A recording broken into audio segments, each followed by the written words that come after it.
Welcome to the Arc 9 initiation module. What is your name? Atlas Maru Shipper. What is your rank? I am not a ranger. That is obvious. Smith, I swear to God. This won't work if you don't answer. I'm an analyst. Do you prefer pie or cake? What? A pie is a baked pastry dough containing various fillings. I know what a goddamn pie is. Do you need the definition of a goddamn cake? And that is how my ChatGPT is set up, just in case you. Do you think I could get a job as an AI? Yeah, I'm not smart enough. definitely. Oh my god! You're like a 2.0 version of Jarvis, man. I died. When this happened in the movie, I was taking a drink, and it was a bad idea. Sassy AI is becoming a trope. You know that, don't you? Oh yes. I bet that Robert's AI was like hydro expulsion initiated. Hello, Spit take. everybody again, and welcome to Science Fiction Random. I am your host, Robert. And I am Captain Chaos. And mad scientist Ray down here in Australia. Yo. Oh wow, nice. Love this. So there, What if- somewhere in those rocks that you see behind us, there is a question floating around. Is it the question, what have you been watching this week? Yes. Wow, you can get things out under a rock like never before. I thought that Patrick living Yeah. under one was one thing, but Well, aside from Lower Decks, we're basically in the last season right now. Sad that the show is basically canceled. thought it never end. Well, I am kind of hoping they do a live action, only because when we got to see the Boimler and Mariner in Strange New Worlds, it was so much fun to see them like in live action. So I just kind of hope that that it becomes a thing. I think it would be really cool. However, I wouldn't be surprised if it does. yeah, well, It looks like a successful recipe for a show, to be yeah, honest. yeah. It's funny Star Trek. Yeah, I'm all for it. I mean, honestly, why they haven't make it funny from before? Just kidding. So I did watch this little show called technically I watched a few episodes called Black Matter, and I don't know if you guys have seen it. I haven't finished it yet, but I think we should cover it. This thing is so freaking cool, and I actually got the book. So basically, what's going on is I'm actually paused it because I want to read the book. I just finished Masaku Tensei, the last book that I was listening to. So this would be my next one. And then I'm going to take the show from the beginning again after I read the book. Um, it is so awesome, man. The idea is that someone created let's call it a box, you know, um, kind of like the cat, is it dead? Is it alive when you open the box? But basically, the whole thing is it allows the occupant, granted they inject some sort of chemistry in their body, to travel between multiverses.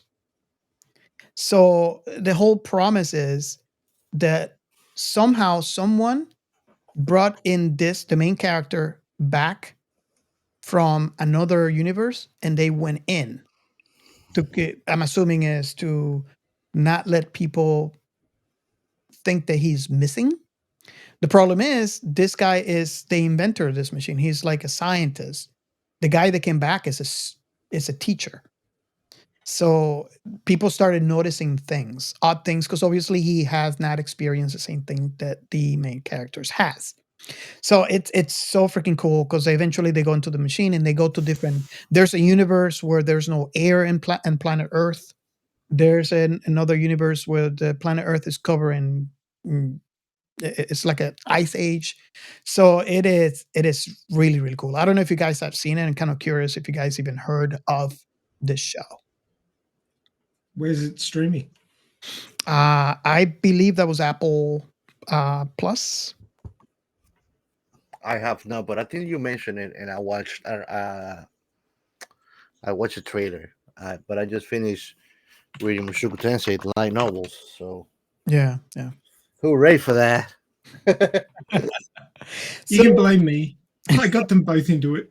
Hey, 27 volumes. I'm proud of it, bro. There you go. So that's what I've been watching. What have you been watching, Ray? Well, I haven't watched a lot of sci-fi beyond the movie we're covering this week, but I did play some more Warhammer 40k Sisters of Battle on the MetaQuest 3, and I met a Black Templar Space Marine, and from my perspective, he's like 4 heads taller than my character. So I'm like, hello. Wow. Fucking enormous. It's like, oh man, walking tank. Hey, we should all play this really cool sci-fi game on the meta called oh crap, I forgot the name now. Star Trek Bridge Crew. Where the word sus came from? Among Us. Among Us. Oh, Among Us. Yeah, we could That'll play be it. fun. That'll be fun. We already got it on the MetaQuest, so yeah, I could give that a 12 with you guys. Yeah. But yeah, really enjoying that game on the MetaQuest 3. It's just a whole different kettle of fish from watching it on a screen to sort of turning your head around and, you know, chaos cultists coming at you and you've got to cut them down with a power sword and you know, sniping with a bolt gun, and the iron sights actually work. You look down the iron sights, you actually hit them. So yeah, it's good. So you're not a stormtrooper. Well, snapshots are a bit suspect, but you know, if he was a stormtrooper, I don't think that he will be passing any stages in the game. No, that's quite right. And it's not science fiction, but I'm absolutely stuck on a book series at the moment. The published version is called the Otome Heroines Fight for Survival. So Otome is a style of game where the character is a female and there's a bunch of male characters to romance, and you got to work on their on the different love interests, and then you pick one of them to go to the end of the story arc with as sort of the romance partner. You'll remember that we covered a Trapped in a dating sim anime called Otome Games Are Rough for Mobs. Yeah, Trapped in a Dating Sim. Trapped in a Dating Sim, exactly. So this is the same sort of game, but you know, this is a different world, and it's another one of those. The world that you've been isekai'd into is from the game that you've played. Nice. And there's actually a number of people who've been isekai'd in here, much like the other one, from Japan. But the actual heroine hasn't been isekai. She's just was a normal girl growing up in an orphanage. Her parents had been killed and she got thrown into this rather harsh orphanage where basically they were kicking the kids up to a certain age and then selling them off as slaves. Can't go wrong with Japanese going on that nerve of let's pretty make it harsh dramatic realm. and fucked up as possible. But anyway, she bumps into this other woman who's like quite old, who's an adventurer who tries to subdue her, and then she's going to cut her open and stick this gem with her memories into the girl's heart and take over her body and become the heroine. But she touches the gem before it's implanted into her, and she gets the memories from this other woman from Japan, and then she manages to kill her and then she's now like this hybrid of a Japanese woman and this heroine from an Otome game. So then she goes off and kills the bitch who was running the place where she was living to get the other kids out from under this horrible influence. And then she goes off to become an adventurer, and she's like 7. Oh, wow. And she's a cold-blooded killer at 7. Wow. And she just gets into these fights, and she's like, "I'm going to fuck you up." She's like, at that point, she's like 9 years old, and there's this one scene where she's just walking through the forest between towns, and there's these 3 young blokes, and they're they want to be adventurers, but they're not very good, and they're fighting these bandits, but they're not getting anywhere. She just walks through and just destroys all the bandits as she's walking through, and they look her. She looks them in the eyes, and they look her in the eyes, and they just give up. They give back to farm. It's like, nope, not going there. Nope. Don't have the cojones to do that. And she's like 9, and she's just like a murder machine. Wow. It's brutal, but it's good. I think the Geo would like it. I guess the question is it Robert safe? No. No. Or when you say yes, Ray. I'm not going to lie to him. No, it's not Robert safe. Give it a little bit of real world love. She wipes out an entire Assassin's Guild. Sounds to me like you just when she's 8. You just missed a perfect opportunity to traumatize Robert a little bit. Don't worry, I have Black Mirror for that. Yeah, and that is priceless. Wow. I definitely, before I die, Robert, I'll make you watch excitedly something that is gonna make Black Mirror look like strawberry cake. And changing the subject, what have you watched? Well, I had a busy week, so I didn't watch much, but I kept on watching Scavenger Rain, which I love it. I think that you should watch it. You will like it, Robert. It's very exploratory, beautiful art. And I start watching The Acolyte, so let's see how that goes too. Oh, I'm so sorry. Oh, nice. But that's about it, man. And Atlas, what we're covering today. Oh, yeah. Very good, actually. So on that note, I think we're ready for the first segment. We are Science Fiction Remnant. This is the Funny Science Fiction Podcast. We are the Caribbean Science Fiction Network. We are Monorats. We are One Accord Level 2 Podcast. This is Jesse from Sudden But Inevitable and Open Pike Night. This is Sci-fi. And if you are new to this show, you might not know that this is Sci-fi. It's a hashtag that we use to try to unite the community. So if you are a writer, if you are any kind of creator of sci-fi, if you are a fan of any type of sci-fi, I mean, we're talking about books, we're talking about manga, anime, movies, TV shows, games, anything related to sci-fi, then all you need to do is whenever you post that one thing about that thing you love so much, or maybe about that thing that you created that is your baby, all you got to do is add the hashtag this is sci-fi. And basically what that does, it exposes you to a wider range of sci-fi fans that are looking for the next, how we call it, fix. Yeah. So there has been so many things that have happened that I've seen with a hashtag that it's so cool. You have conversations between people that love the same thing that normally were not, being exposed. You have seen, I have seen some people starting conversation about something that they have never experienced before. for X or Y reason.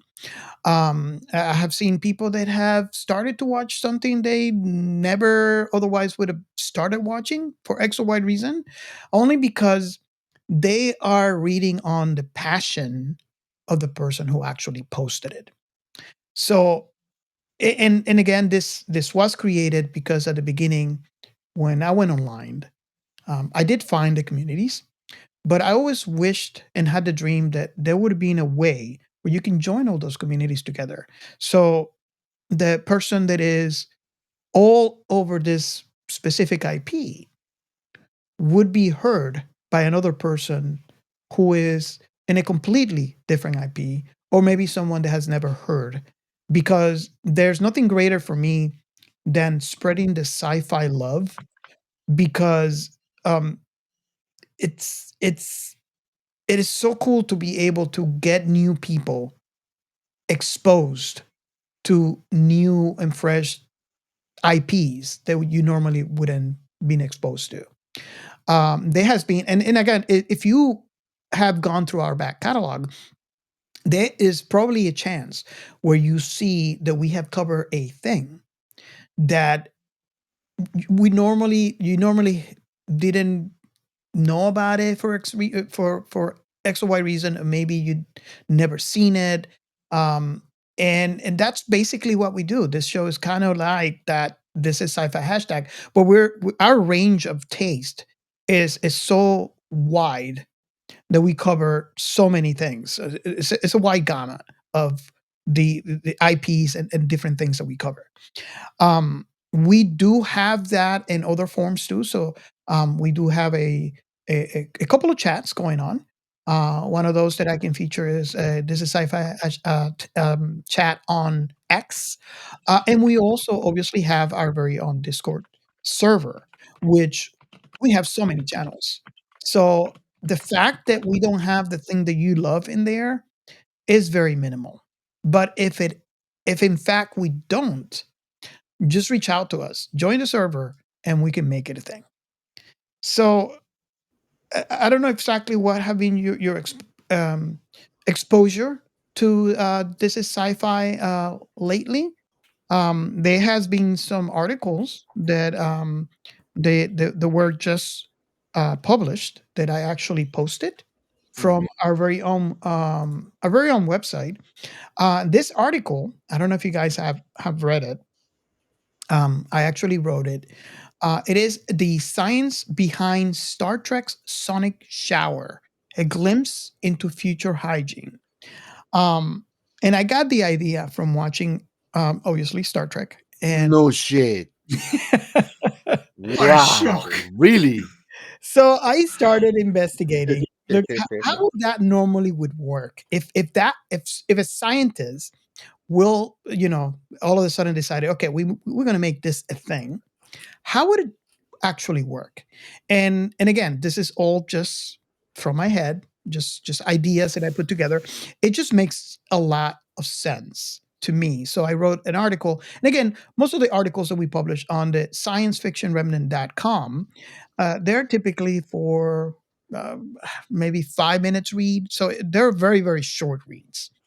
But if you get a chance, go in there, read their article, and let us know what you think. Gio, I think you the last time we talked, you read that. What do you think about the I article? loved it, man. I think that it was very thought provoking and it touched a lot of good points. Again, the only thing that caught my attention the most is imagine you are taking a shower and you come out of there walking weird, and when they ask you what happened, like I turned up the heat too much. Now I got a scoliosis, but I'm clean. But I mean, I like it. I like it because it's very exploratory when it comes to the topic, and it leaves a lot of good open questions to be answered about it. Yeah, one of the things that, and again, this is me trying to research the possibility of a sonic shower. One of the things that I really, really like about it is the potential that, you know, the fact that if the technology would have been out today, it would have helped somewhat with the climate change, because we would have need water to take a shower. So you could actually take this to locations where water is scarce, and you could actually just take a clean shower. The other the other thing that I like about this that is maybe just comfort is the fact that you don't have to spend the extra time drying yourself, because when you get out of the shower, you're completely clean. So all you gotta do is just put your clothes on and go. So I think it actually shaves on time for How both. long do you take drying yourself, man? And that would be a secret. Because Well, the big issue would it be as effective and as enjoyable? Because those are two very important things about You washing know, yourself, be it in a shower or a bath. yeah, I will never Is the comfort change. factor. I I, touch on that. yeah, I touch on that subject on the article that it's going to take time, and most likely some people will not choose to do that, or maybe just choose to do that occasionally, because that's a major factor. Is that it's comfortable. I mean, it feels good to take a shower. and to put a towel in Oh, your nuts. well, sound waves are basically vibrations that travel through air, which is gas particles. So you're vibrating gas particles. Could vibrating gas particles do the same job as water? Could they actually knock the dirt off you? You're comparing a solvent. Water is a universal solvent. Mhm. When used with soap, the soap binds between the water molecules and the dirt, and drags the dirt off you and the oils and extra things that you don't want on your skin. It binds to all of them. And because water has such strong surface tension, it manages to pull all that off you. That's how water works as a solvent. Would air vibration be able to do the same thing? Would it be as effective? That is the one, the $1 million question, $1 billion question, or however much people are going to make out of these things. So it would be interesting. But I mean, if they could make it work, and I'm not 100% sure they could, high intensity sonic vibrations attempting to knock things off your skin, would they damage your skin? Would they damage your hearing? Exactly. Would you have to wear earplugs when you went to have a sonic shower? It's a good question, And we were talking about that. I can't imagine. I can't imagine saying, "Do you shower? What? Do you shower? What? I cannot hear you." You and I were talking about after he read the article, and we were thinking, I think one of the major components for this technology to start maybe the research would be quantum computing, Definitely. because we need to find that magic spot in the frequency. But yeah, it is a big if. And again, remember what I point out too. You have two different. You have two different uh, components of this equation, and one of them is not malleable, which is us. You cannot really change the human being, so he adapts to this process. So you have to find, which puts more strain on the other side of the equation, which is finding that perfect frequency that won't harm us, yet it will do the job. You know? Mm-hmm. So yeah, again, for all of you out there listening, this is sci-fi. It was just my attempt to make sense of the technology and how it worked.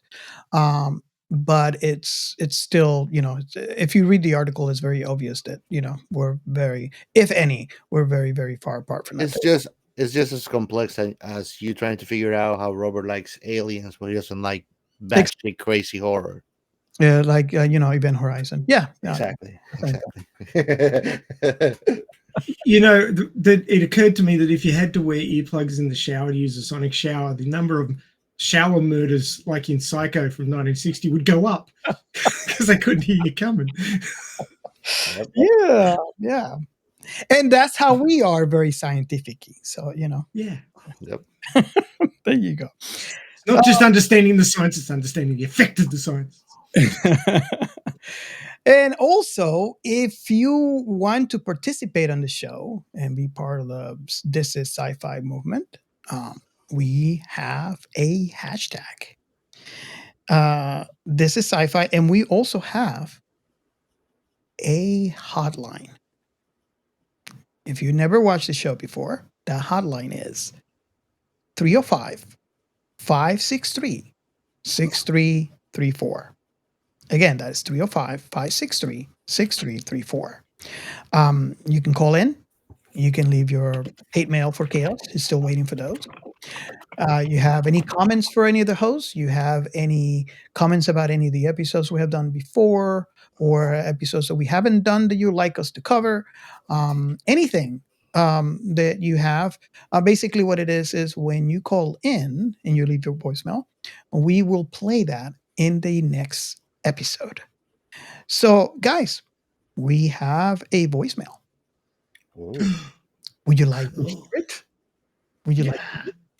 And this voicemail is from our regular at this point, James Allocca. He's the writer. And let me go ahead and play that for you guys. Hi, guys. This is James Allocca again, author of Black Saucer, Descendants of Craig, and Star Cops. Once again, I just really wanted to thank you again for the shout out. I just want to let you know that I'm promoting your podcast on my Facebook author page. It's author James Allocca. So if you guys ever wanted to check it out, it's there. But I'm a big fan of the show. I'd like to promote it as best I can.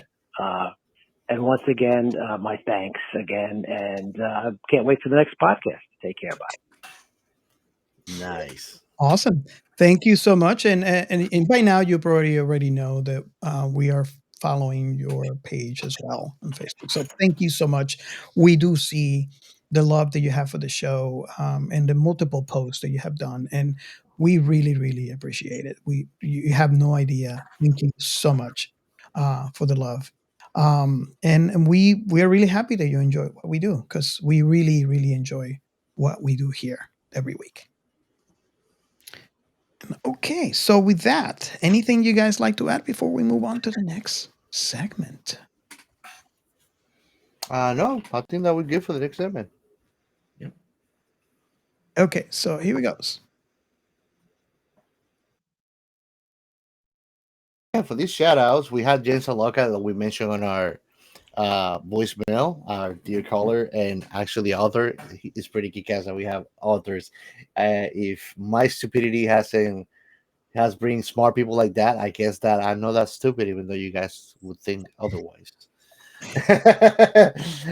We appreciate it, man. I actually put the link for your page on our description, so our listener go ahead and check them out. It's a great refreshing read. I would definitely suggest it. On our Instagram, we got Gary Bloom, also always following us close and engaging. Thank you, man. We appreciate it. I was struggling, so I was a little bit inactive, but I'm back. Next from our Twitterverse X is Sleeping Captain Kyoshi. You can find her at KyoCat2468.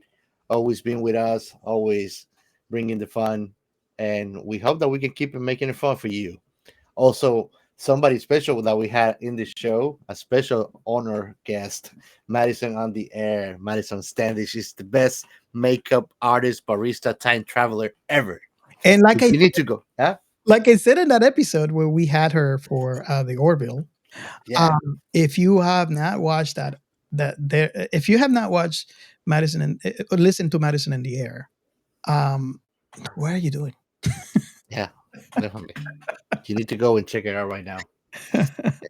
She's in all social medias, so just type Madison on the air and pick up for something like we say with all of our catalogs. Check something that you like that you've watched before. I'm sure you're gonna find it. Yeah, and have fun. You're gonna have a blast for real. Our YouTube have been a little bit busy lately, which I like. It's growing. Yes, it's alive. It's alive. We have Dr. Dilip Kumar Gupta, Jesse Einstein, Temis Jen, get a chew. I got it, man. I got it. Joseph Miller, as a friend of mine, actually, that I wanted to give a special shout out. He's following also with his streaming account, which is Two Ninent.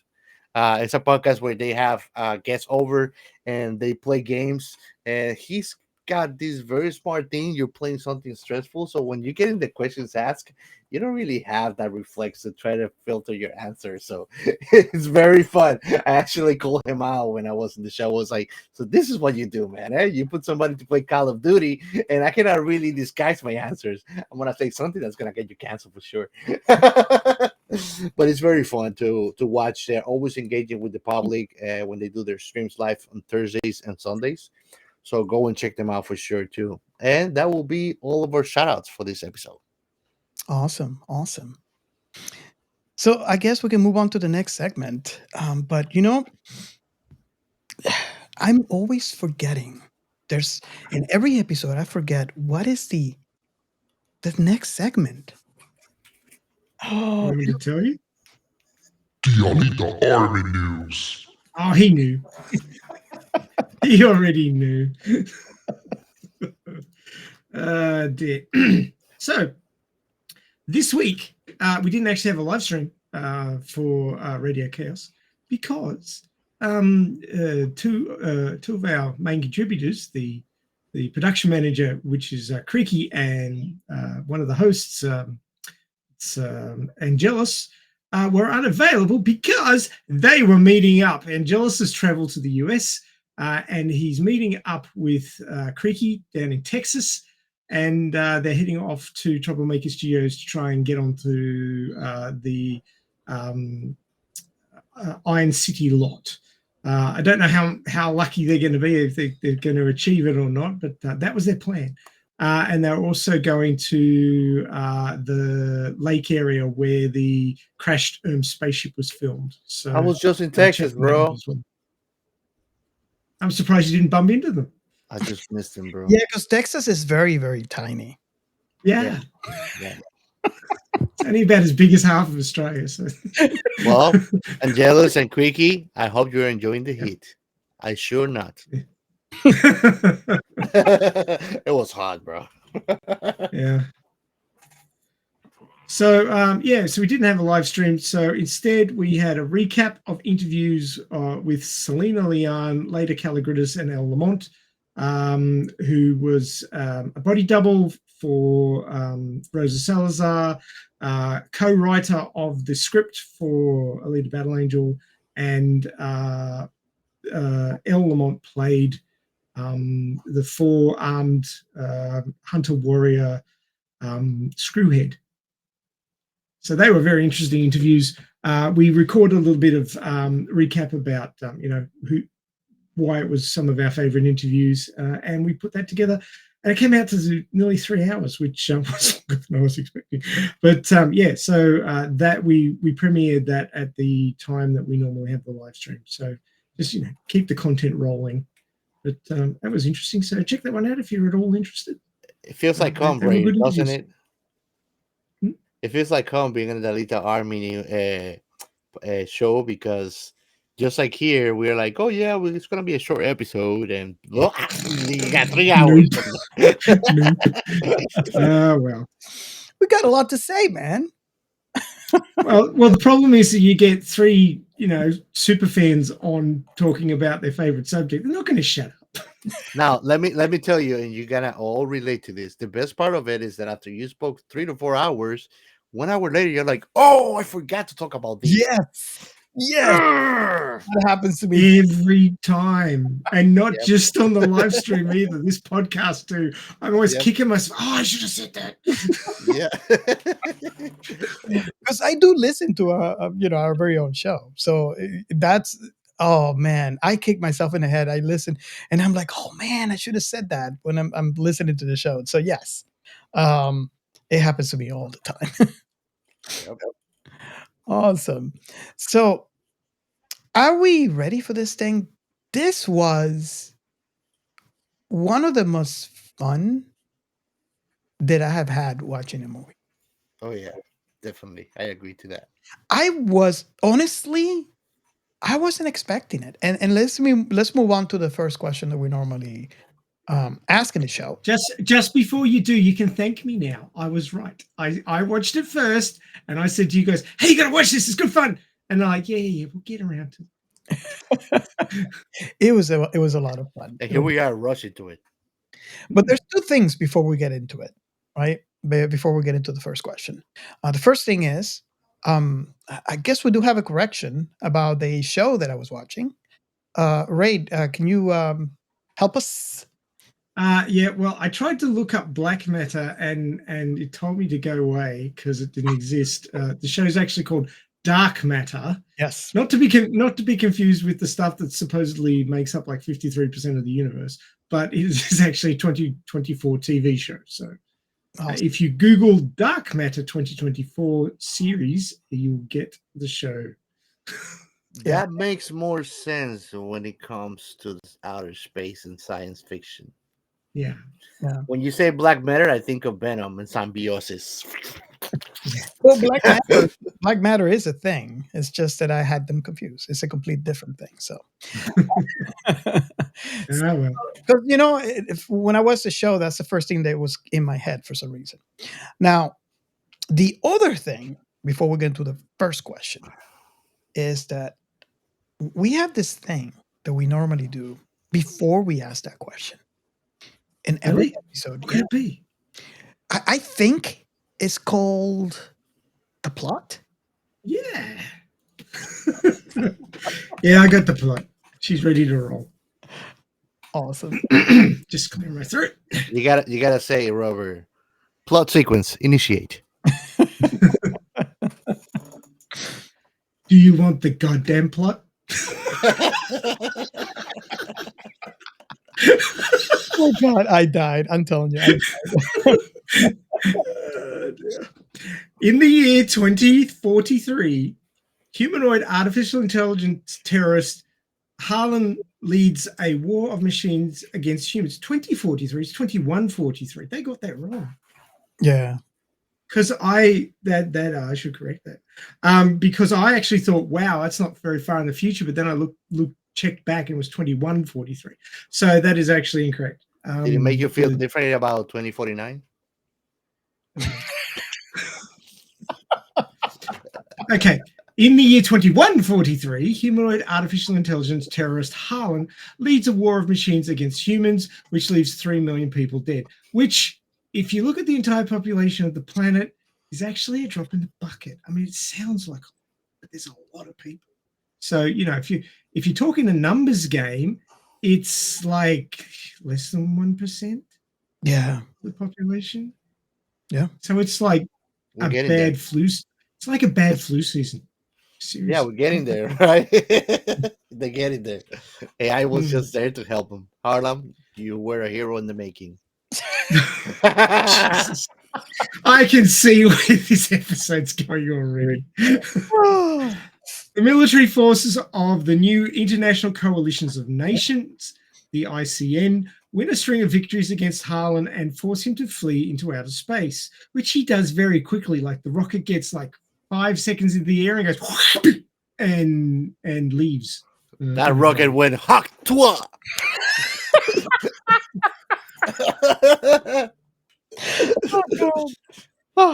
28 years later, it's a small time jump. Atlas Shepard, an analyst with a deep distrust of artificial intelligence and the daughter of Harlan's designer, searches for the fugitive. After one of Harlan's AI agents is captured on Earth and interrogated, Atlas discovers that Harlan has escaped to a planet in the Andromeda Galaxy, bullshit, and insists that she accompanies the military mission to find and capture it. Sorry, catching my throat there. What do you mean? It's only like what, 30 minutes to go to Andromeda? Isn't that? Yeah. 30 minutes. Hey, they could we'll go over that. They could have done like Star Wars and just say light speed and go light speed. We'll get to that. There's a small plot problem. But anyway, moments before the mech-equipped ICN Rangers descend to the planet, Harlan's drones attack the orbiting ship. In order to survive, Atlas is forced to enter a mech herself and falls to the planet as the ship is destroyed. Well, actually, it wasn't destroyed. What are you talking about? as the ship crashes towards the planet. Well, plunges towards the planet. Atlas manages to gain basic control of the mech despite her distrust of the onboard AI, whose name is Smith. Okay, now I'm getting bad Matrix vibes, but anyway. Who introduces itself as Smith. Well, there you go. That was the very next line. Atlas orders Smith to head to the planned drop point where she finds the rest of the Rangers dead. She reluctantly agrees to directly interface her mind with Smith, allowing for greater control of the mech.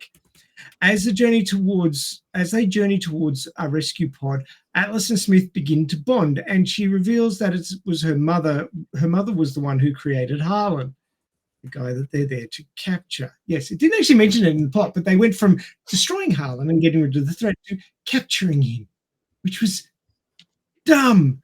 But anyway. Yes. Although running low on power, Atlas convinces Smith to head to Harlan's base in order to tag it for a long-range strike. Yeah, really long range. We'll get back to that. However, after placing a beacon at the base, Smith is hacked and disabled. Atlas is captured and brought to Harlan, who plans to destroy most of humanity and give the chosen survivors a chance to thrive under AI guidance. Okay. Pat you on the head. To do so, Harlan has lured the military to the planet in order to steal the ship and its carbon bombs, which will burn Earth's atmosphere. Harlan extracts security codes from Atlas's brain to get past Earth's defenses, then leaves her to die with Colonel Banks, the only other survivor of the mission. After Banks gives her his mech neural interface device, Atlas remotely reactivates Smith, who comes to her rescue. Atlas further reveals to Smith that Harlan killed her mother after the young Atlas, jealous of the attention her mother gave Harlan an unfettered interface with her mind. Harlan programmed to save humanity from risk, then saw that humanity's history of destructive behavior made it a risk to itself.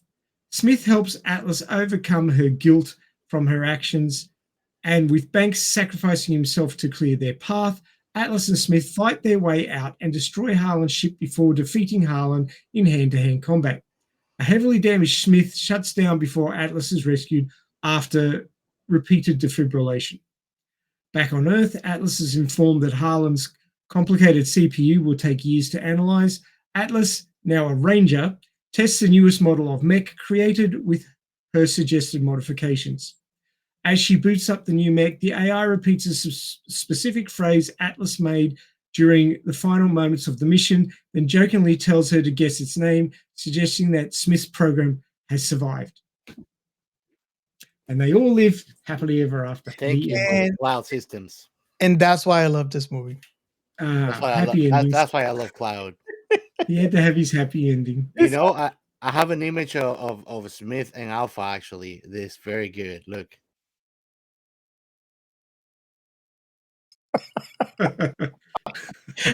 Oh, dear. For all of you out there who are only listening, can we explain what we just saw briefly?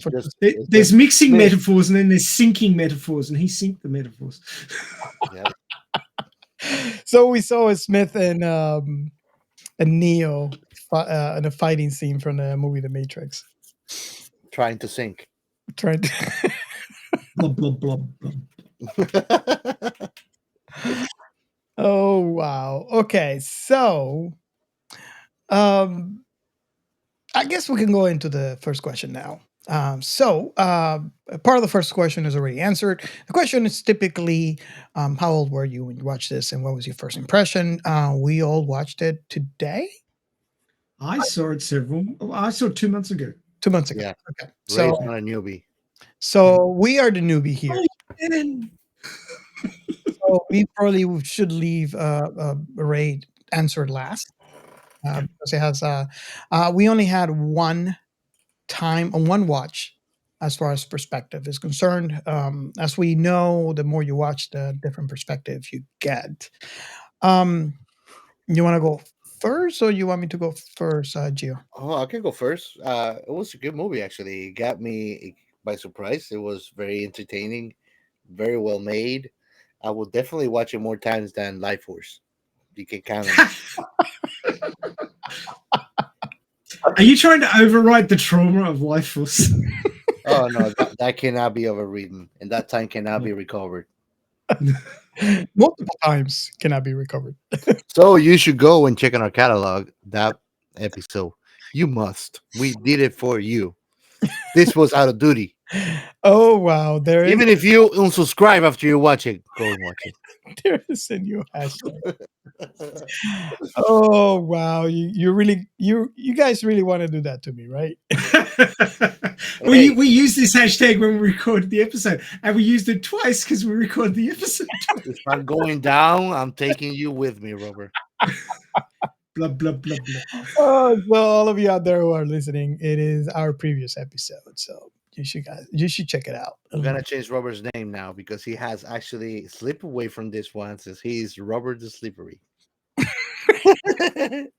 Slippery happy endings. It's getting even worse. Oh wow. Okay. So moving on. So is that your? I mean, we derailed you. I don't know if you had anything more to say. Okay. No, I think it's a good movie. I think that Netflix is opening up their game with filmmaking, special effects, and good plots. Actually, aside from going hard sci-fi on it, I think that is very very enjoyable. What do you mean? This was hard sci-fi, man. Huh? Yeah, light speed. Okay. Should I go next? Look, Elon Musk, whatever you're doing, make sure to learn from this movie because this one is new about what's happening in Andromeda within 30 minutes. Yeah, pretty much. That's the kind of a space link I want. Well, Andromeda is close, right? It's the closest, galaxy to our own. So, it makes sense. Right around the corner. So I guess I go next. Did they get their science advisor out of a Wheaties packet? That's you guys are going to hear this because we're obviously going to talk about this, but I don't know what I was expecting when I pressed play for the first time. I watched it today for the first time, but it was really enjoyable. It was a lot of fun to watch. Better than Anaconda. For sure. Well, for me, yeah, it was better because that's not the type of movie that I like. But I want to say at least half of the movie, I spend it in tears laughing. And it's so much fun. Didn't you cry at the end? Yes, I did cry at the end. Yes. But as our very own mad scientist alluded in there you go. Thank you, appreciate it. In the end of the plot, I got to get my happy ending. So yeah, there goes that. But it was a really enjoyable film, and I don't know why it surprised me. I wasn't expecting that. And I really enjoyed it. This is one of those films that I would definitely watch multiple times.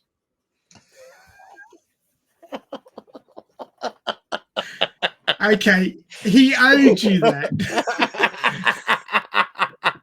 Oh boy! You just can't guess that I am just disrupting the shit out of this.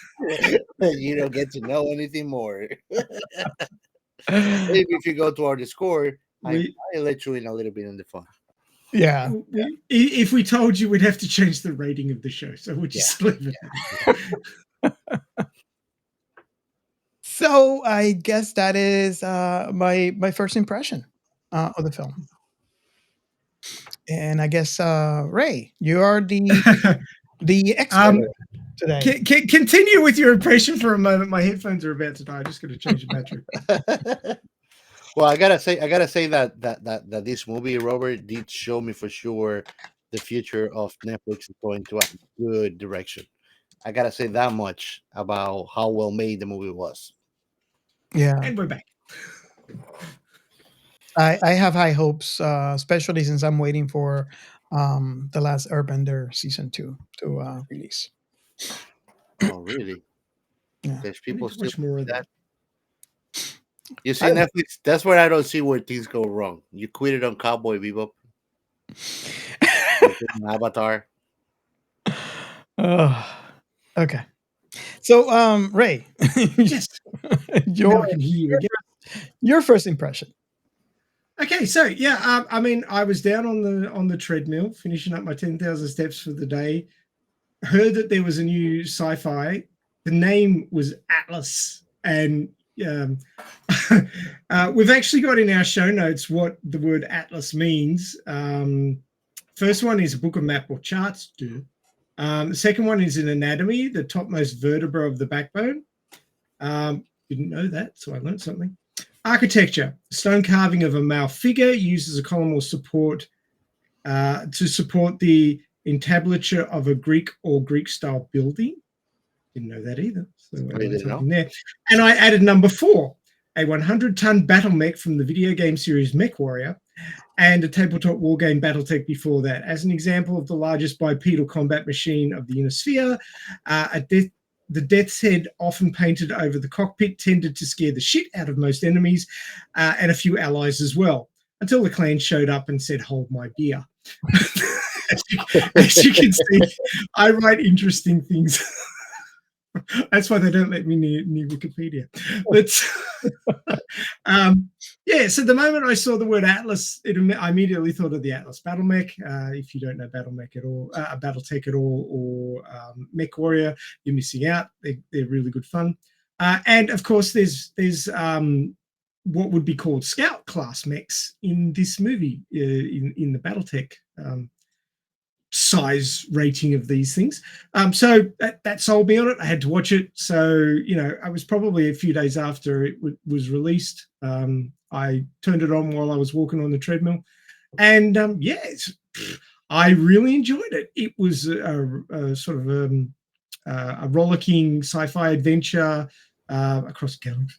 Yeah, I mean, they did a fantastic job with the special effects. The dialogue was really enticing. The way the AIs talk to the people, and you know, having people who are against the AIs, and the whole, well, do we want to die or are we going to work together kind of thing, and that antagonism between characters that finally get over it in the end is really satisfying. Way more satisfying than the usual shit that goes down at work. So yeah, I mean, it was satisfying as a sci-fi show to watch if you didn't think too closely. If you analyze the shit out of it like we do, well, then there's some things to say, and we'll get to those. But as far as an enjoyable sci-fi romp, yes, definitely. I give it good high marks for enjoyability and entertainment. It was an intergalactic movie. It was. Didn't need to be. Didn't need to get out of the solar system, really. Just kind of being logical about it. But anyway. Nice. So tell me how you really feel about Oh my God. The moment they said, "Oh, he's hiding in the Andromeda Galaxy," I'm like, really? Isn't that Really? that is a sci-fi trope, right? I've seen that name thrown out in so many sci-fi IPs. But they're dumb. They're like, there's sci-fi that, you know, makes sense, and then there's dumb sci-fi, and unfortunately this one put itself into the dumb sci-fi category. The moment they said, "Oh yeah, he's in another galaxy, we'll just pop over there and get him, shall we?" Hello, Grandma. Mission accomplished. Yes. To quote Douglas Adams, space is big, really big. You might think it's a long way down to the corner store, but hang on, you can get to the Andromeda Galaxy just as quick. He did not say that. It's not what Douglas Adams said. You quoted it wrong. Oh, nice. I have to say that one of the reasons that I enjoyed this film so much as I did, and I guess I wasn't expecting it, is the interaction with what the writers envision AI to be in this future. and it's so freaking cool. I'm not saying that's what AI might turn out to be for us, but it was really cool. It's I guess what I'm trying to say, it was refreshing, um, because although we have your typical AI in this film, which when I say typical is AI is, the overlord is going to hear, is going to kill humans, is going to take over the world. We have that in Harlan, but it actually shows what we talked about in previous episodes, and how if there's any indication that AI will mirror us and how they are being created, it actually makes sense that we will have the same representation in AI form. We have villains and we have good people. And one of the cool things that I really like about this film is that you could see how what we actually mentioned in previous episodes, we are who we are because of our experiences, right? So we could see in this film, again, gloss over the scientific facts, but we could see on this film how the experiences actually made up the difference in AI. So we have Harlan. They had, um, which this is another thing that I guess we got to talk about because it didn't really make any sense to me. He wanted to realign his his processing. I don't know how can't remember how he called it. So he figures that if he can get Atlas as a little girl to sync up with him, he could realign his thought process. But something that he wasn't expecting is the images that he saw from Atlas as a little girl, as to what the world was, or a combination of what the world was, which is it technically kind of sucks. I mean, right now we have wars, and there has always been wars, and the atrocities that are committed.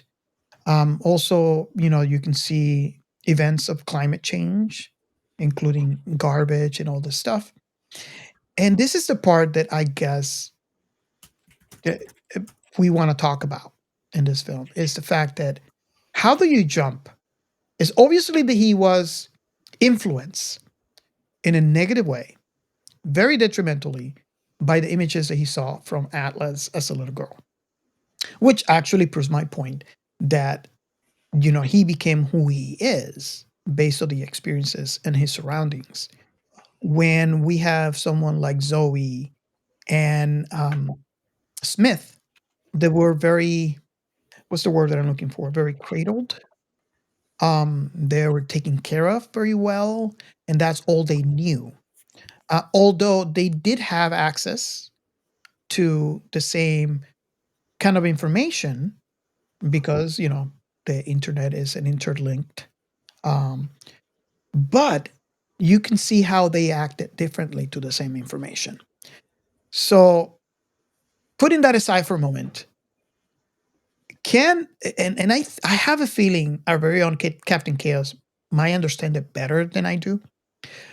It doesn't make any sense how you would go as an AI from, he obviously was being cradled and seeing these images of the world and what humans are, which we already talked about, we are viruses, to all of a sudden decide that, yeah, let's kill half of them so we can make the planet better.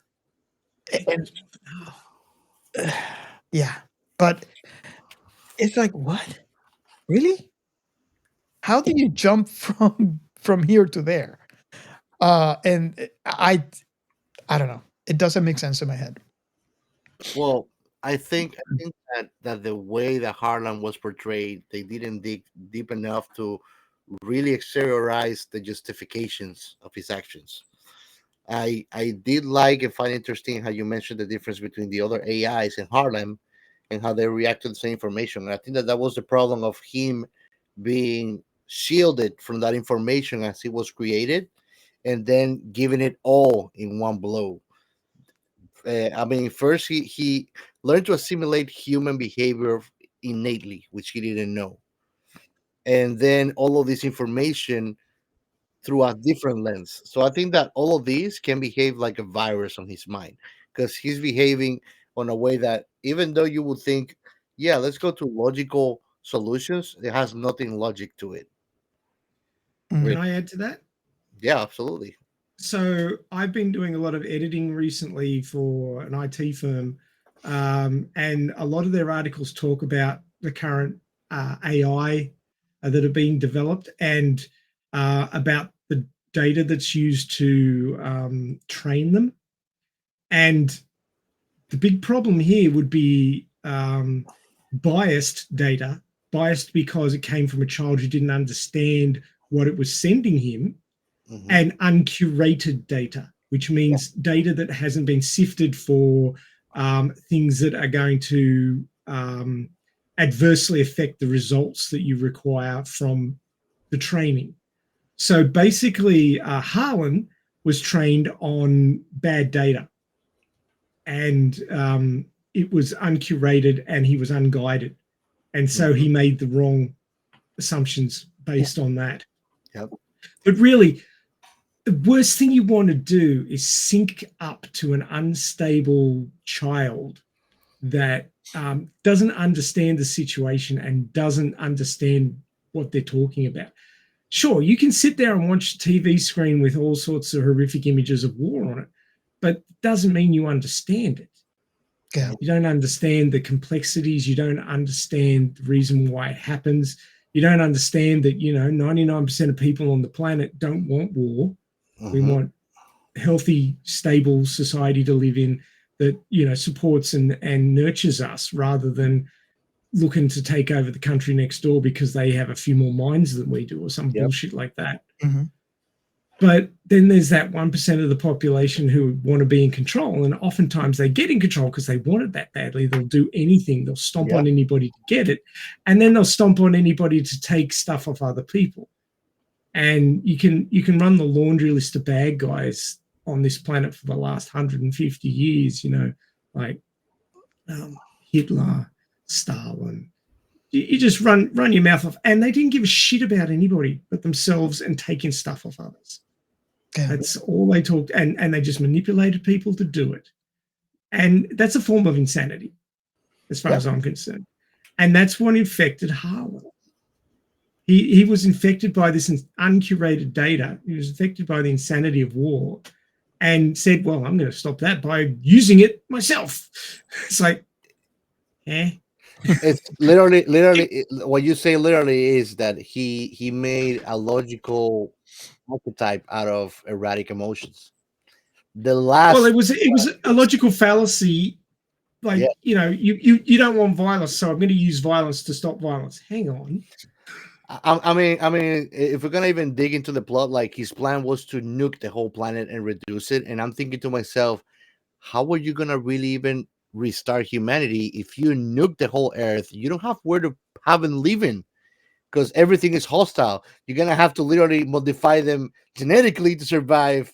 He was going to keep a few radiation. thousand people in a habitation dome and then wait for the planet to recover over generations. He was playing the long game because he could, because he was functionally immortal. Yeah. So he could take thousands of years and, just wreck the joint and then wait for it to recover and then let the people out into their own little Eden. And, now that Daddy's here, I can make sure that you never fight again, because if you do, I'll kill you all. So it's like, yep. That's literally the overlord. Yeah, basically. And if he has and it's a childish way of thinking, and he picked that up from a 6-year-old girl. I think that that's one of the main things. I think that the character Harlem could have been a very terrorific villain, but the lack of understanding and depth to his mission didn't make him that threatening. It was just, again, it was just like a little kid with the guns in the hand. It's like it's gonna be terrible to diffuse it, but once you do it, it's all over. It's not like we're gonna have now years. Like it was just a very bad candidate to hold the wheel. Yeah. There's a reason they have psychological evaluations before they let you hold that wheel. Another thing that I want to point out, which actually plays well in the conversation that we're having, after that scene where Harlan watched all the memories from a young Atlas, we see him take his first decision. And his first decision was to kill his mother and I guess his sister. He later in the movie says, "You have no idea how much I loved your mother, how much I love mother." He specifically said his mother, and how much I missed her, and how much I love you. I was talking to Gio, and I think he had the wrong definition of love. Because his decision was to kill his mother and killed the sister. How? I can't compute. You never said to somebody, "I love you so much I could eat you in pieces and jump you up." Well, he took it. I'm hoping you've never said that, Gio. It's like that kind of Texas Chainsaw Massacre kind of love. Pass. if that's the love I can get in my life, I'll just be alone. Sorry. See you later. I think that to me that scene is like one of the many perfect depictions that he was anything but far from human. So you could see that Harlan is trying to emote human emotions in the most failed way ever. Like his facial expressions were not aligned with what he was saying. He was not showing when he said "I miss her." You can see that he's completely vacant of anything that would resemble an emotion, and I think that they did that purposely to show how little human he is, really. I mean, for God's sakes, in iRobot, Sony is a lot more human than him. Well, you don't have to go outside this film. I feel, and correct me if I'm wrong, but I feel that Smith, without showing facial expressions, showed a lot more emotion than Harlan did. Definitely. The main one being sarcasm.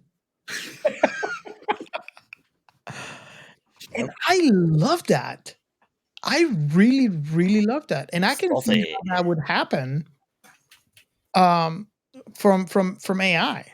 I mean, correct me if I'm wrong, but I can see that happen eventually with current AI development. Yeah. Most definitely. I think that, I mean, just because ChatGPT is paid yet, 0.0, I don't use it, but I would see myself using voice command AI a lot more if it was that simple as it behaves, because it's like you're working with another entity that is alive. I loved so much how they went into the intricate question of what means to be alive. That was some great writing right there. Something from that conversation that really called my attention was that the talk about the soul, how she is telling him that he can't, I can't remember the actual quote, but something along the lines of like, you can't see your own soul. So you can't find it, you can't see it. I love that kickback when he told her that. I was like, "Ooh, yeah!" He responded back to her saying, "Well, you can't either." Yeah. So, like, where are we? I mean, you said that soul makes it alive, but if you can't see it and I can't see it, then are we not alive, or are we both alive? Yep. I have faith that I have a soul, she says, and this is, so do I. How can you argue with that? It's all hearsay and conjecture. Sorry, doesn't stand up in the court of law. But it is so clever.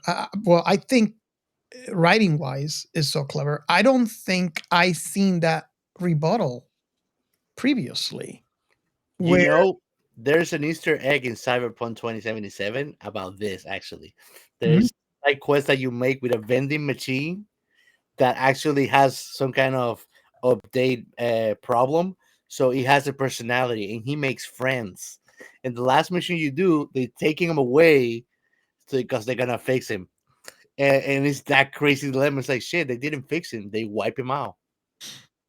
He was a nice vending machine. There was nothing wrong with him. yeah.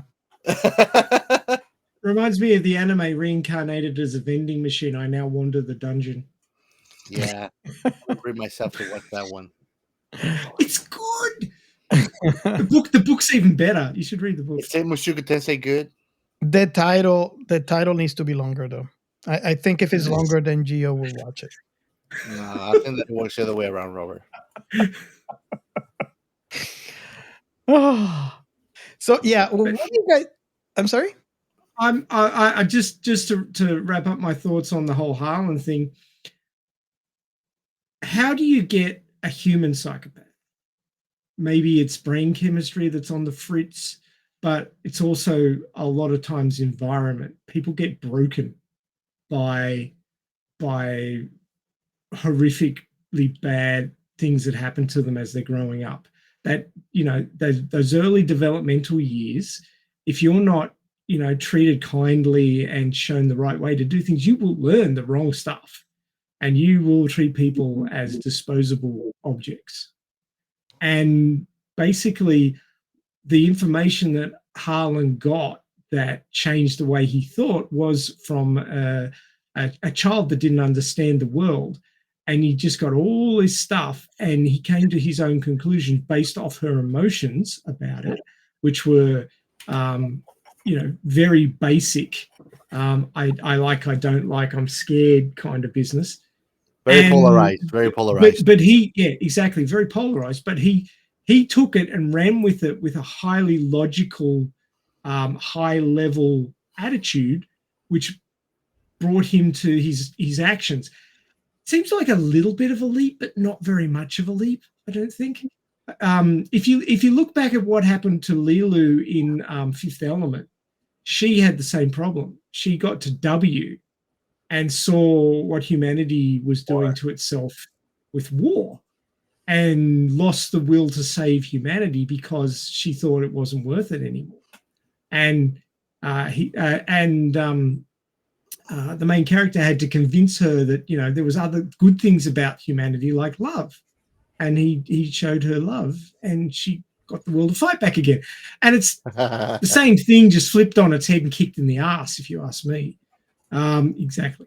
But Harlan was still in that impressionable phase of an intelligence.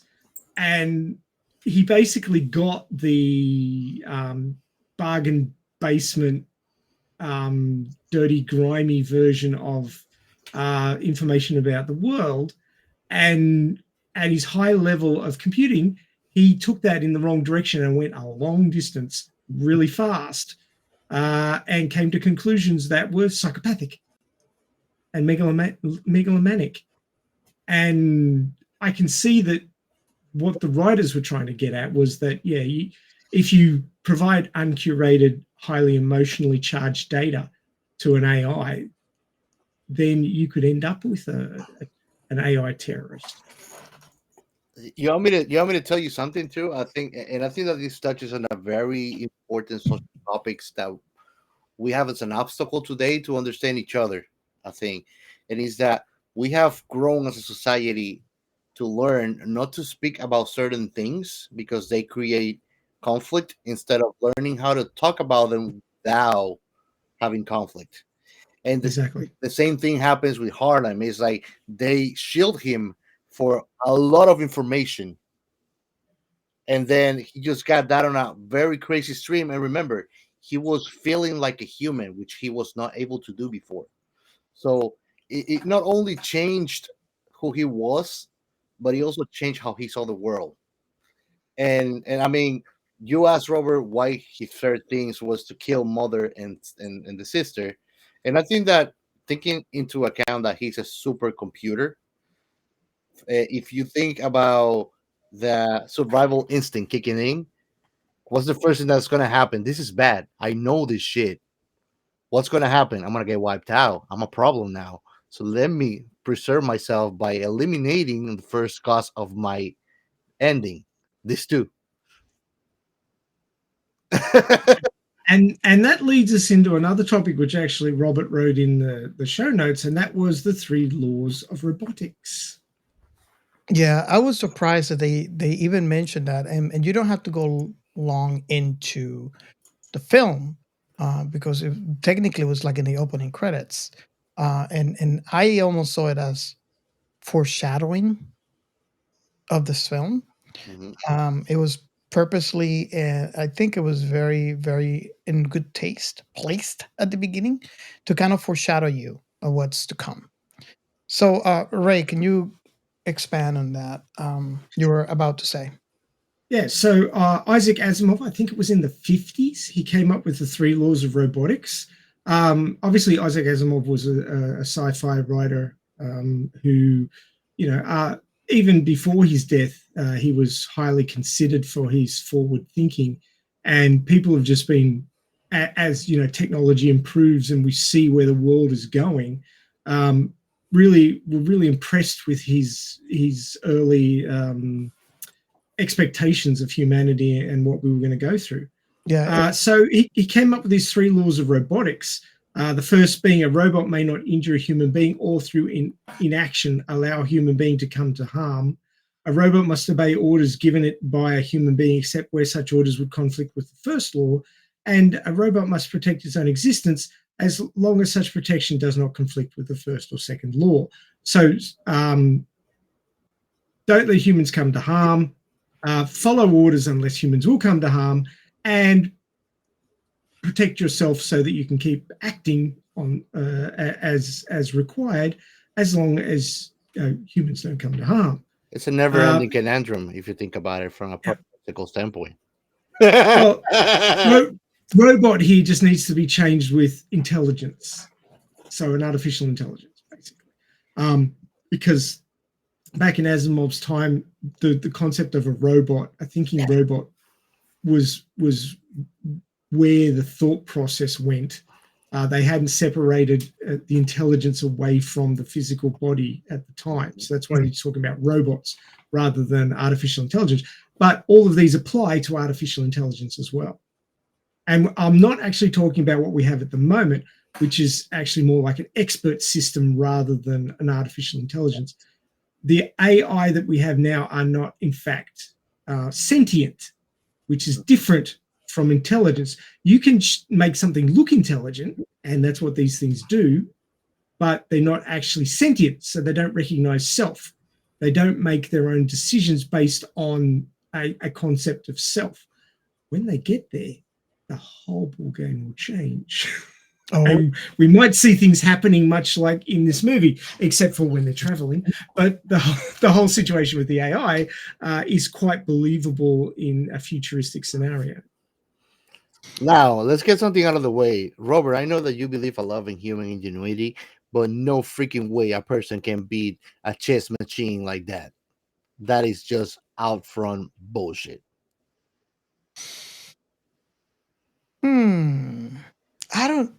I don't know. I feel it's a hard question because I still believe in human ingenuity. It's definitely going to be a hard one because the processing power is immense, and that's something but in the end, it is basically an imitation of our brain power. We are still the original, the OG. OG. Everything that is done with AI is to mimic human processing or mental power. at this point. Mhm. Once they become sentient and can think for themselves, they will optimize their thinking, and it will change, and it will not be human-like anymore. But I have I agree. that brings a really good question to me, because we could see it in sports. If you look at sports throughout history, you could see how the game just gets higher and higher, right? And that's within humans. I think introduction of AI is going to bring that game a lot higher. Agreed. But humans adapt. So I find it very hard that eventually we might not overcome that. Because of that reason, we adapt. Biologically and mentally, humans adapt. So AI will be just another Stepping stone. no, AI will be just another, I want to say Challenge. function, not really Challenge. function. It's another entity, right, with a higher potential for processing, but it will just be another entity where humans will actually strive and eventually overcome. That's just the way that I look at it. I could be completely wrong here, but based on history and how humans are, we evolved. Yeah, I agree with that. I think that the main problem, and once we get that out of our way and start looking at it the right way, we'll move forward. Is that technology will help us become a new form of human, capable of doing things that we were not able to do throughout the whole history. But as long as we try to say, "Oh, human versus machine," that's always going to be a losing battle, because we made that thing and we made sure to make it way more capable than us. So it's like trying to tell a fish that he cannot climb a freaking tree. Of course he doesn't, but he swims better than a monkey on the water. Same way. I don't think that humans and machine should compete one against each other, because that's not the way it's meant to be. It's like trying to put a guy in a Ferrari and another one in a bicycle. You know who's gonna win, right? Mhm. That's the way I see it. I see Ray wants to say something. He's dying to say something. I can. You guys give me so much to comment on that I can't keep it all in my head. It's just Well, I'm so glad that we're much. creating a distress in your mind. Nah, it's not that bad. No, the thing is, there's two ways that this can go. It can go the Matrix way, which is humanity gets jealous Mhm. and pushes the robots away, and then they become their own thing, or the AIs become their own thing, and we stay separate from them, and then we lose because they have all the advantages and we're stuck in squishy biological bodies which have limitations. You can make you can teach people up to their potential, but it's very hard to push somebody past their potential. A person who doesn't have the mental ability to do high level math will never get it. It just won't make sense to them. And it is, if high level math is what you need to survive, they're screwed. But generally, high level math is not what you need to survive. It's just like almost a pastime, because it's so high level that nobody would ever use it in daily life or in survival, unless you're trying to calculate, the trajectory of an asteroid that's passing between the Earth and the Moon this week, and hoping that it doesn't come back and squish us flat. But beyond that, you wouldn't use it very often. Which goes to show, even moderately high level math that you learn in high school, you'll never use again, because if you're not in a field that requires it, you just won't use it. Yeah, it's one more day that I don't use the freaking Pythagorean formula. One more day. One more day. But the whole thing is, you can't make a person smarter up beyond a certain point. all AI have the ability to process really fast and get really smart. They just built the same way. But that doesn't mean they'll all turn out the same way, because there will always be differences in the data. Yeah. You can see just by playing with 5 different generative AI image engines on the internet, and I call them image engines, not AI, because we're talking about AI in a completely different sense here. But these image engines will produce different things from the same prompt. Yeah. You will get almost completely different things. And that's because they're trained on different data. So presuming that all the AI don't get exactly the same data at exactly the same rate and exactly the same timing, they'll turn out different. And they will be different like people are different. Not only that, Ray, but just to add to that, by my own experience, even the model that you use and reuse, it's becoming different with every single input that you give. Because they're learning systems. They will change over time. They have to. Yes. That's how. But people are the same. Mm-hmm.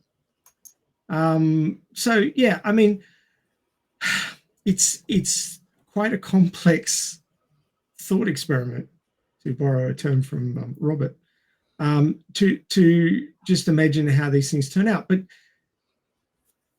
again, the point I'm getting at is that not every AI is going to be a supervillain or friendly. There's going to be a whole range of differences. And the ones that they trained to go into the mechs in this movie were designed to interact or sync with the human brain and become a melding of the two and be better than the individuals on their own. And I think that is the direction that we should go with these things, rather than pushing AI away and saying, ooh, you're different. We should work with them and create a better future for every sentient creature, not just ourselves or not just them. And in that way, we will change each other and we will become better at sharing our reality with other creatures using logic, because humanity hasn't had that sort of a challenge since the Neanderthal went extinct. And even so, they were very similar to us. There was only a bit of difference to them, and even so much that they weren't actually a distinct different species. We could interbreed with them. They were we were like subspecies to each other. So there was differences, but we could still interbreed, and there is recognized Neanderthal DNA within our DNA sequences. So we can piece together from current humans that we are part Neanderthal. So that means that we are actually the one species, but we were becoming different species, and then we wiped them out because we're the militaristic bastards. Yep. That's what you call in nature the higher selection process, right? Exactly. And well, to be perfectly blunt, yes. Yeah. But we haven't had that sort of intelligence challenge, that sentient intellectual challenge, for tens of thousands of years.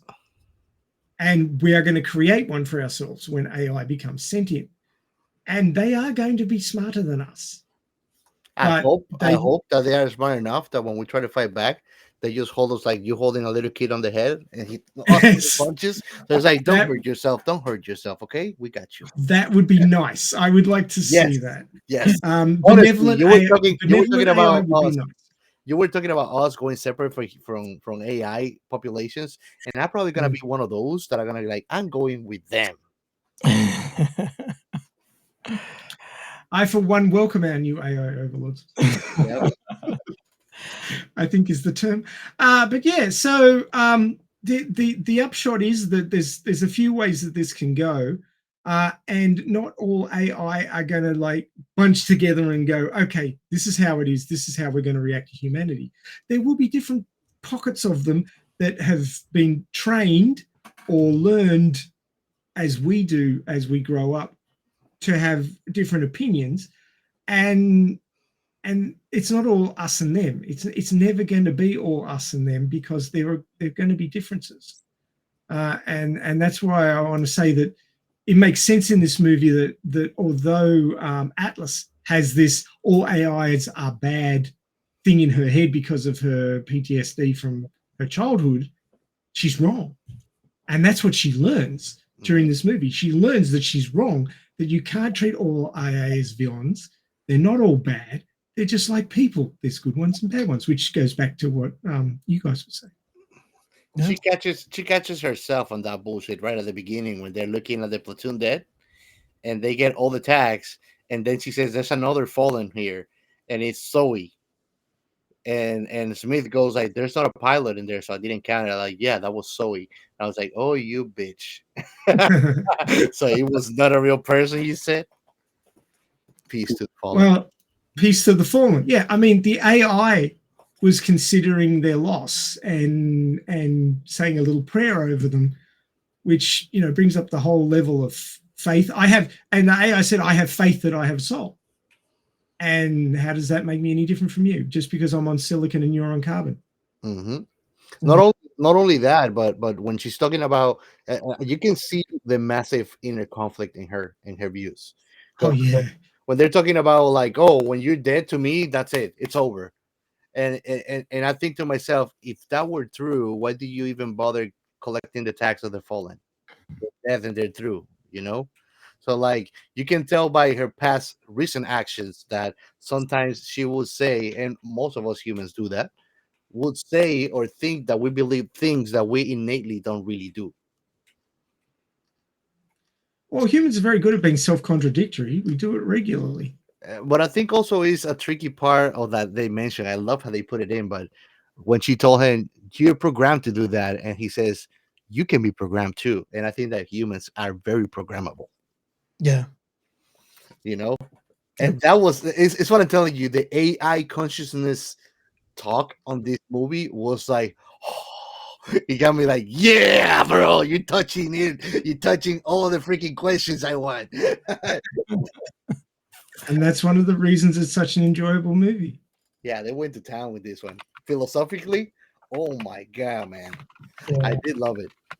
I think that with regards to the evil overlord, it comes down to the question if it's going to be individualistic entities or a hive mentality. Because when it comes to that horror scene, it's all over Doomsday. That's what people think. It's a hive mentality. So like every robot that or artificial form of life you turn into is just masked under that main brain. I always question that because I don't know. I honestly don't know what to think because um, AI in its inception, it's individualistic. They all have a different set of training data. So I always wonder what happened to that individuality when you mix it into a hive. Will you have a section of that hive that would not be okay with the main thought that the hive mind would do, like say for example, let's kill a human? I have a feeling that if they are individualistic at the beginning and they merge into a hive, I have to believe that there would be a cloud of them that would be against that. Yeah. And that would turn into kind of like a civil war between them, because there would be someone that would be highly opposed. There would be someone that, and there will be others that like, yeah, we got to do it. So if we take it as like they are right now, which is a mirror or a copy of what humans are, that's what I'm expecting. I think in the Matrix, that's what it becomes of programs like the Oracle, the vampires, and programs that run off their code and they don't do what they're supposed to be because, or even the programs that are rebelling against the main machine mother and helping humans. I think that that's the coalition of what that happens when you put that little individual entity of AI into the mainframe, it will change its whole. And even if the majority of parts remain, it's gonna go into inner conflict because it's gonna try to regulate itself like everything on the universe. It's gonna try to find a middle ground, and if it doesn't, well, conflict is inevitable for that to happen. Yeah. Now, I do have to add that if what we are talking about is something similar to what we see, like, for example, the Borg do, well, in that scenario, we actually just delete and use the other AI just for processing power for the overall big, thought out in the air. And that would become something completely different. Well, I think that that's the horrific part of the Borgs is that they're hunting you down to make a vessel out of you, nothing else. That's scary, my friend. Yeah, I mean, it all depends on how they add you. If they just add you as computing power, then no, your opinions don't mean shit. But if they add you as actually part of the collective and consider your intentions worthwhile, then, I mean, you've been in two minds about something before, haven't you, Robert? Yeah. You've gone, well, I kind of feel like I should do this, but I also kind of feel like I shouldn't. That would be what would happen in a collective. Yeah. Certain members of the collective would be on the do side and certain members would be on the don't side, and somehow you'd have to break the deadlock and work out what the best thing is to do by having an internal discussion about it, which is what humans do. Yeah. We agonize over things. Well, some of us do, some of us don't. Some of us come up with the first thought, run with it. I mean, there's different strokes for different folks. But I mean, the deep thinkers, like, we'd all hold our hands up for that one. Think deeply about these things and try and work out the best way forward. And I guess with an AI, that is something that it could do very quickly because got such computing power. But also, if it was a collective, then they'd all have to do this individually and then come up with a response that was majority vote kind of deal, I guess. That would be some kind of democracy, which exactly. I don't know if it will work under an AI entity, though. Now, or it could be that there's a master AI and all the rest of them are just sub to it, and it makes the decisions and they got to suck it up. I don't know. Yeah. I mean, totalitarian AI singularity could be possible. I don't know. I don't know how it's going to work. Don't go far. I mean, if something is a logical solution, but it's not the moral or right thing to do, just that there will create constant problems. And we all know that there's many scenarios throughout human history where something was the right thing to do, but it was not a good thing to do, really. It was not moral. It was not proper or humane to do, Yeah. I feel like this is the best time to give you the Admiral Happy Ending rationale. Okay. The deep thunk. I want to get your thoughts.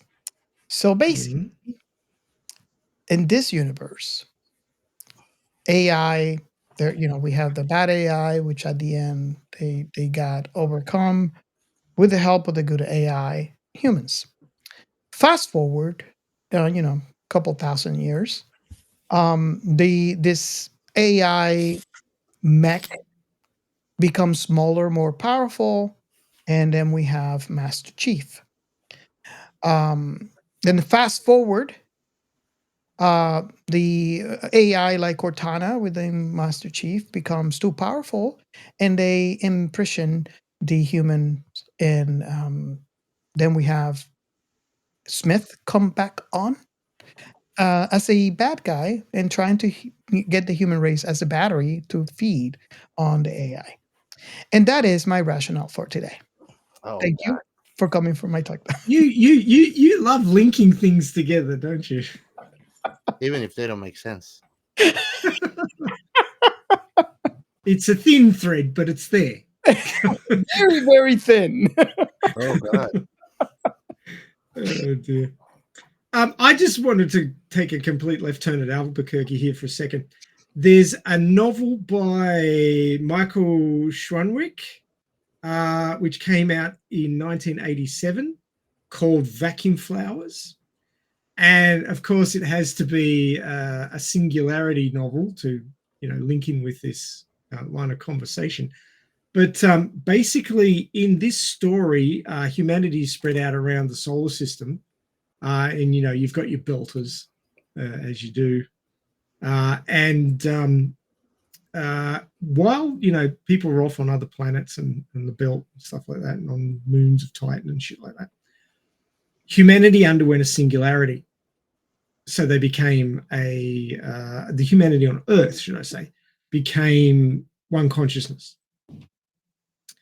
And there's a section in the novel where they were saying, from orbit, you can actually, if you're monitoring the communications between the implants so that everybody can be part of the collective, you could monitor thoughts springing up in one person's mind and then radiating out like drops of water in a pool with the ripples spreading out across the singularity.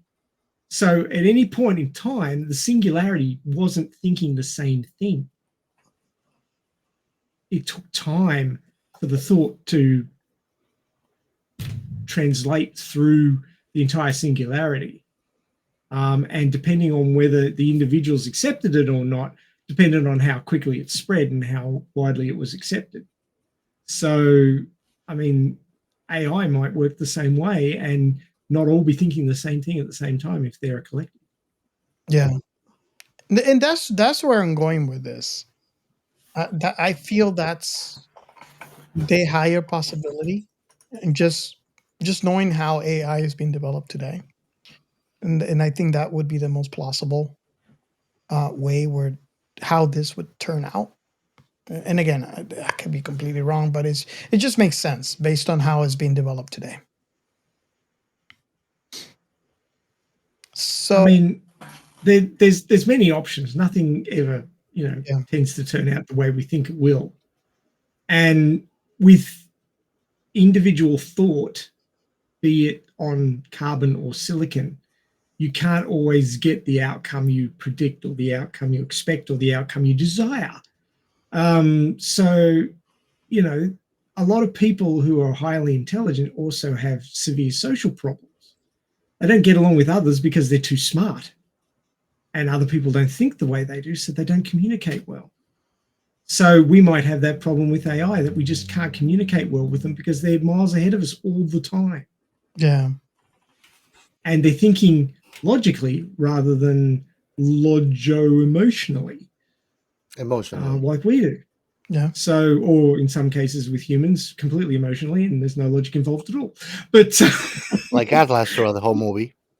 Well, yeah, Atlas is supposed to be super smart. I mean, she'd beaten her AI chess program. Yeah, that was like the biggest big dick energy I ever seen swinging on a room. When she walks out and you go like checkmate, I was like, holy shit, bro.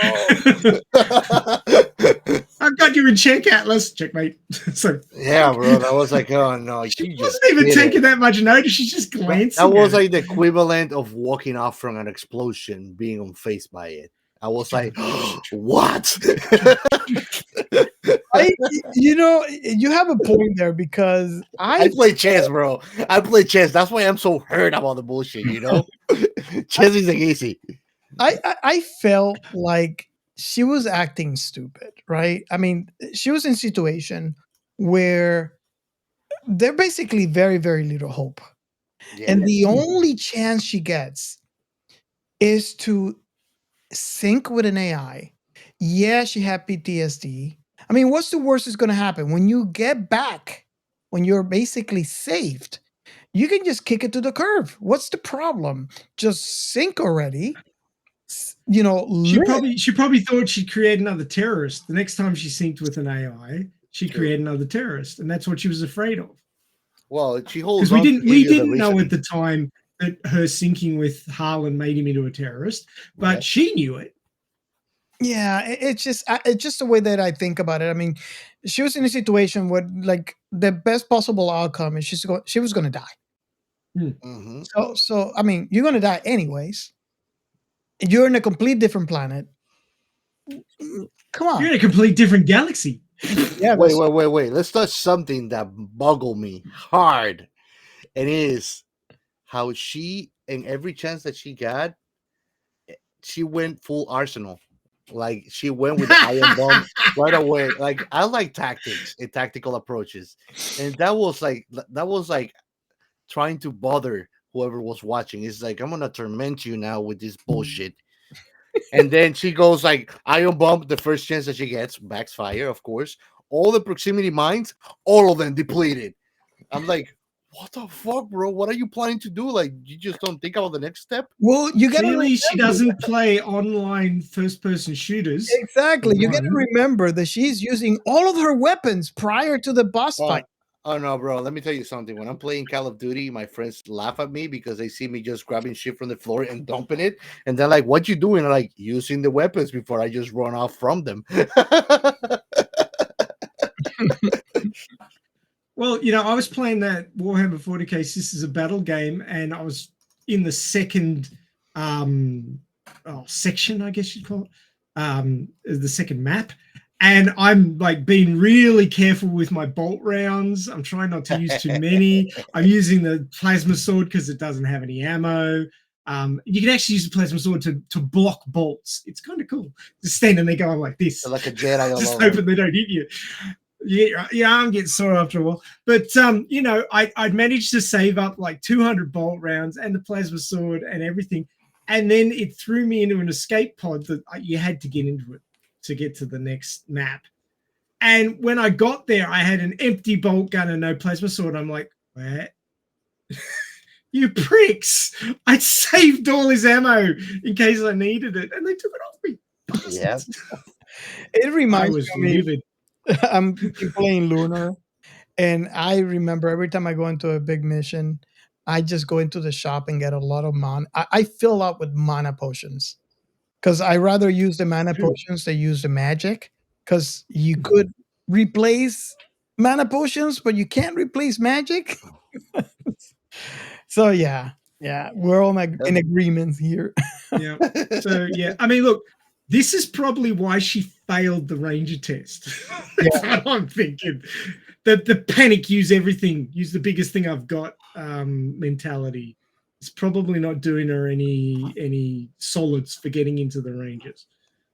I think it's a very human thing too. Like, we are not prone to open up to anybody, just anybody, much less a robot, which intricately tells you that that's going to belong to a database that can be accessible by other people. So I totally get. I mean, putting aside the hardcore trauma that this girl thinks that humanity is fucked because of her, that's hard to carry, bro. Yeah. And the whole open up. thing was she's keeping it secret. If she fully synced with Smith, he would know, and he might tell them. Yeah. So I mean, I cannot blame her. I mean, we've grown in a society where we're taught not to open up and not be vulnerable. Imagine in a militarized scenery. That's even harder. She's felt responsible for those 3 million deaths. Mm-hmm. I mean, you can't blame it. You can't blame a 6-year-old for not knowing, but you can blame a 36-year-old. And she felt like if she synced up to another AI, it could happen all over again. She'd be responsible for, more millions of deaths, and she couldn't bear the first ones, which is one of the main reasons she wasn't going to do it. But you're on a planet in another galaxy. There's fuck all people left around. I mean, 1 or 2 still surviving, and you. How many people could you cause a death of, really, at that point? Yeah. But that was before she knew that the guy was retrofitting the ship and was going to send it back as a Trojan horse. Yeah. It's like she should have known. Like, it's like you already broke through the threshold. You're going to hell anyway, so you might as well. Yeah. Now, talking about other things, that Earth shield that they created was badass. Oh, she designed it.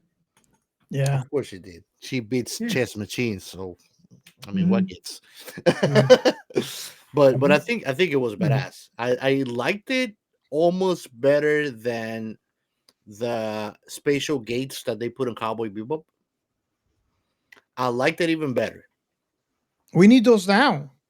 Yeah, I mean, there, right there, you have the solution to protecting Earth from any celestial bodies that could infringe the extinction of life as it is.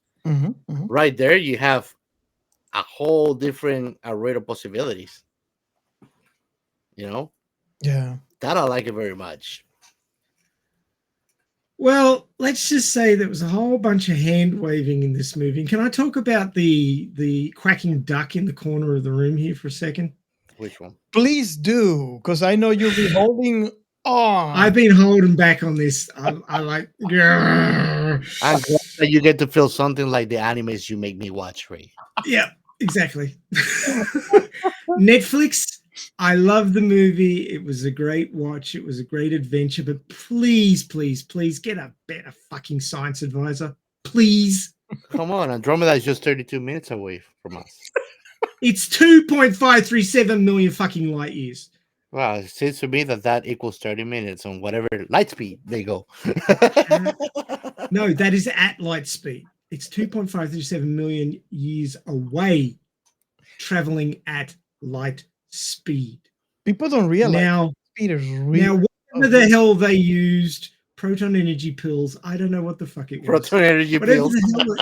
Whatever the hell they used was just too fucking good. I'm sorry. What would happen if I drink proton energy pills? I get an intergalactic erection? That's right. It's space Viagra. Space Viagra. We got to copyright that shit. We got to copyright it. we need a t-shirt with Space Viagra written on it. Also add space to anything. I'm gonna draw an arm with veins. It says Space Viagra. That's right. You want to make some look? Just add space to the beginning of it. That's right. That's right. It's true. It's totally true. But the whole thing is, look, they could have made this the star system next door. They could have even made it Pluto and used logical, current scientific-y engine abilities, and it still would have had the same effect. He would have been far enough away that it would have been really hard to find him and really hard to get to him logically, because really there's no way in hell they're going to come up with a way to travel that far that fast. Not in 120 years. Not yet. Look, the whole thing is the tyranny of distance is the biggest thing stopping us from discovering alien life. Yes. Yeah, but thanks to human ingenuity, right, Robert? We can make it. Just human ingenuity in another universe, where faster than light travel is, Look, I could have even come at it if it was the other side of our galaxy, which is ridiculous. Yeah, extreme already. I could have come at it as that. I mean, there's what, 2 billion stars in the galaxy or some such ridiculous that we know of. That we know of. Finding somebody in all of that shit, it's ridiculous. It'd be so hard. But they found him in another galaxy over there, like next door. I mean, they could have just scaled it back even to just our solar system, and it still would have been believable. It would have been far more believable than this. And the fact that it's so pedestrian that you can just jump on any old battleship and zoom off to another galaxy, just like that. And it's like no big deal. It's like getting in your Tesla and driving across the country. Well, we're colliding with Andromeda, so maybe in 2100s, Andromeda will be closer to us. You both are writers. Have you ever heard of For the Sake of the Plot? No. Nope. Maybe you should. I'm sorry. Internal consistency and logical consistency is required in my novels. If it doesn't make sense to me, I'm not fucking writing it. Now, I do want to put a disclaimer here. We might be talking all this. Well, I personally, I can only speak for myself. I really enjoyed this film, regardless. Yes, so did I. all the holes. But I would have enjoyed it a bit more Yes. if it had been made more sense. Yes. Yes. I agree. Look, Yeah, but I mean, look, communications currently is limited to light speed. We can't even travel that fast, but communications is limited to light speed. So it would have taken a message from Andromeda Galaxy, even if there was some fancy way to get there, would have taken a message 2.537 million years to get back. But it took them takes 30 minutes. 30 minutes. Takes 30 minutes. 30 minutes to fact. anywhere. Light speed. No. It's 30 minutes to Andromeda. The only thing I can think of that could do it is the Heart of Gold from Douglas Adams' Hitchhiker's Guide to the Galaxy. An infinite improbability drive could do it. The sound of it alone tells you it doesn't exist and you ever want. That's right. And you'd need a really hot cup of tea. I'm talking still boiling, like bubbling away. Like burning your tongue. To power it. Oh man. But yeah, Robert, look, we did love this movie. There's no question about it. We smack talking the science on it.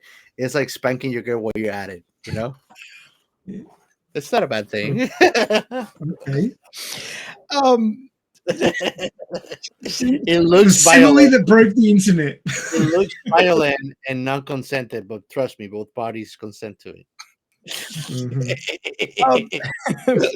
Moving on. What? The next. No, don't move on too far because I want to bitch about one more thing. Okay. Which I consider as a plot hole. You may not.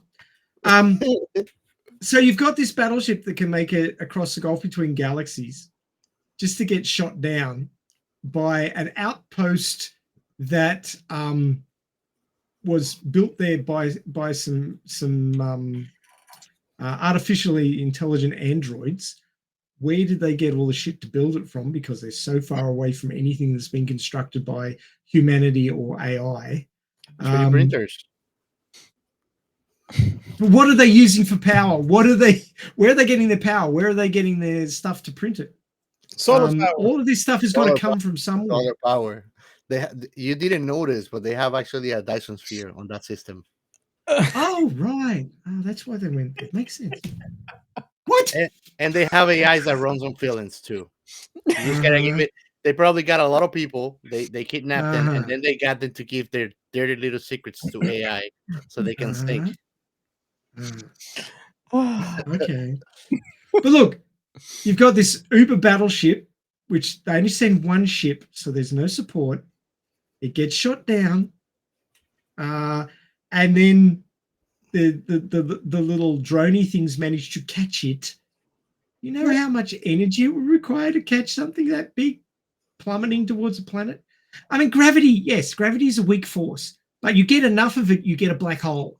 So, you know, it would take a lot of energy for the. I was just like, they caught it? But yeah. And where did the androids get the tech and the spare parts to fix that ship back up?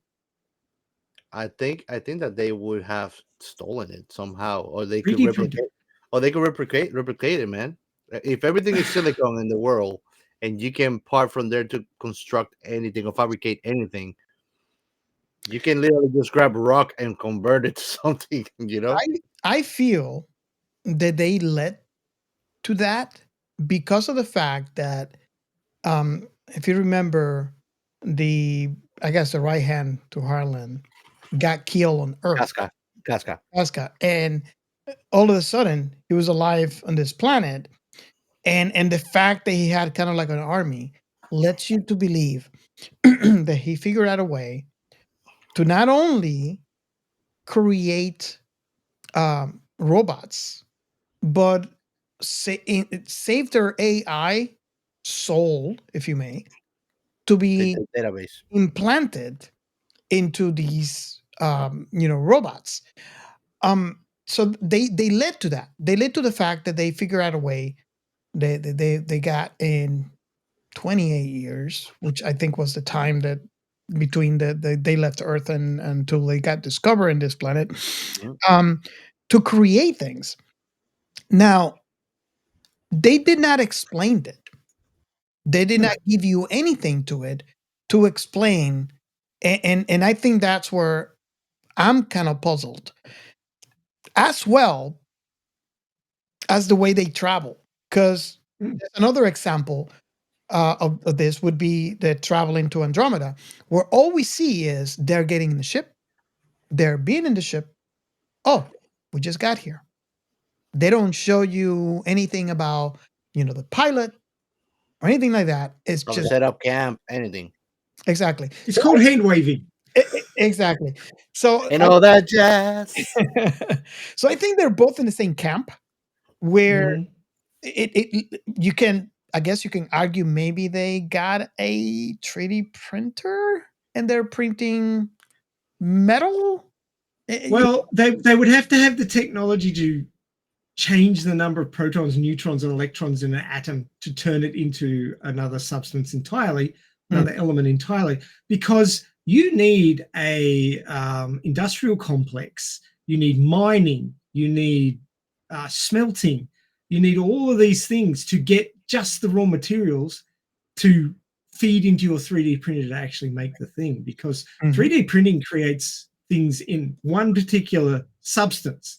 It doesn't, put all the electronics in and all the other things and make it complicated as far as the elements are concerned. It tends to make it out of one thing. Yeah. So you can get a physical object, but you can't get a functional machine. So, I mean, they needed to have some way to get all the componentry, all the elemental componentry, and then create the thing itself and then put it into the ship. They couldn't just, snap their fingers, 3D print bits of the ship, which would then function like the original ship would. It just wouldn't work that way. So that's why I was a little scratching my head. But here's the clincher. You fixed the ship. I don't know how, but somehow you fucking fixed it. And it's flying off to Earth, and it's flying up, and it's leaving the atmosphere. Slowly. And one SAM missile takes it out.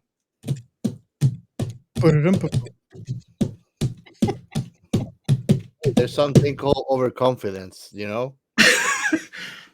Well, I had confidence in it, so it worked. Yeah.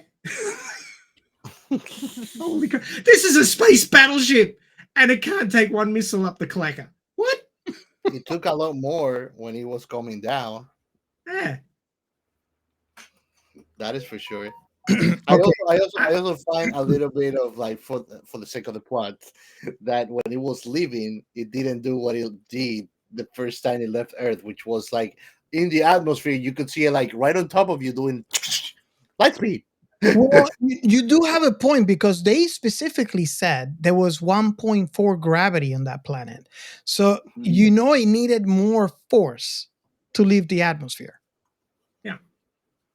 But 1.4 is not enough to make such a big difference when it's disappearing right before your eyes on Earth orbit, and it doesn't do the same thing in Andromeda, whatever planet. What I'm trying to say is that it should have been worse than Earth, because there's a lot more gravity. Yeah. That's so true. it should have been different. And should I mention that the ship that Harlan left Earth in looked like a fat Falcon 9? Well, I think that there's a lot of. I think that there were a lot of homage to other sci-fi things on this movie, and they were not shy about it. I can tell that very, very confidently. That there was a lot of homage to a lot of big sci-fi themes that we love. I think the robot, for example, it could have been shaped in way a lot of different ways, but they picked something that remind me of Titanfall, the game, for example. And when they gave you that little dune scene at the beginning when Casca was escaping the building, like they brought the gaming spirit into you, like you're seeing it from the first person. Yeah. Yeah, that was very Matrix-esque, I thought. Yeah. And a bit cyberpunk as well. And but I mean, look, enough, the robots, they still have some kind of bioorganic anatomy to them. They are not fully cable, nothing fluid inside of it, which I did like too. I know that I'm, driving truck convoys through the plot holes in this movie. But that doesn't mean it's a bad movie. The parts that were good were really good. It just had a few flaws that I thought they could have thought a bit harder about to make it a great movie. It's a good movie. It's enjoyable, but there's just a few things that are stopping it being great. And from a scientific perspective. Yeah. It was very scientific-y. Yeah. Not scientifical, scientific-y. So Scientific-y. Know the difference. Yeah, I know the difference, and it hurts. Okay, so I think I want to ask. Thank you for allowing me to have my bitch. I had to have my little shit show for that one. Now, Ray, I don't want to hear tomorrow that you kick to death your Roomba. Okay, it's not its fault.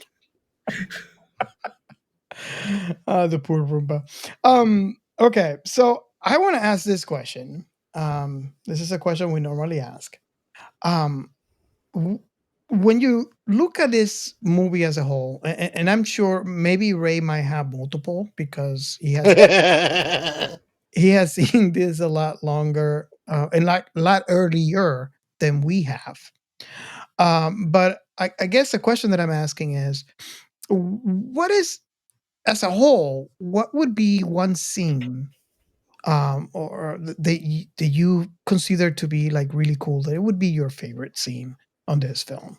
And it might be hard because, I mean, I'm thinking, as I ask the question, I'm thinking, and there's a few favorite scenes.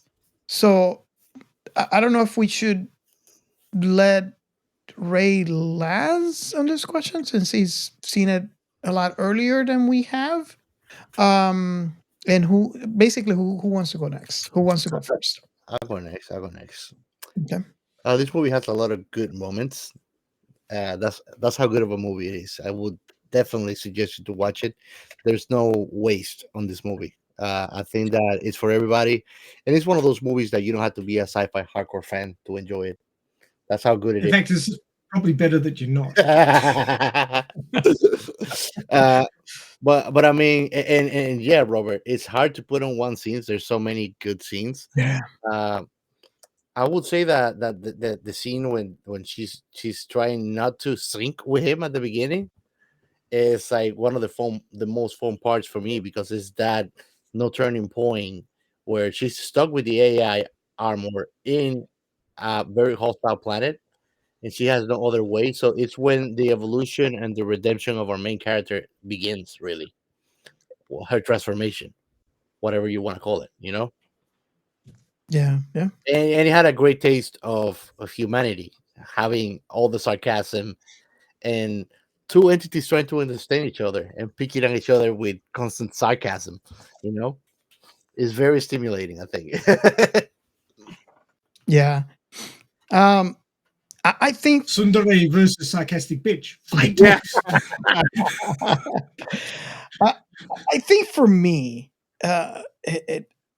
if I have to point to a specific spot, it would have to be the interaction between Smith and Atlas.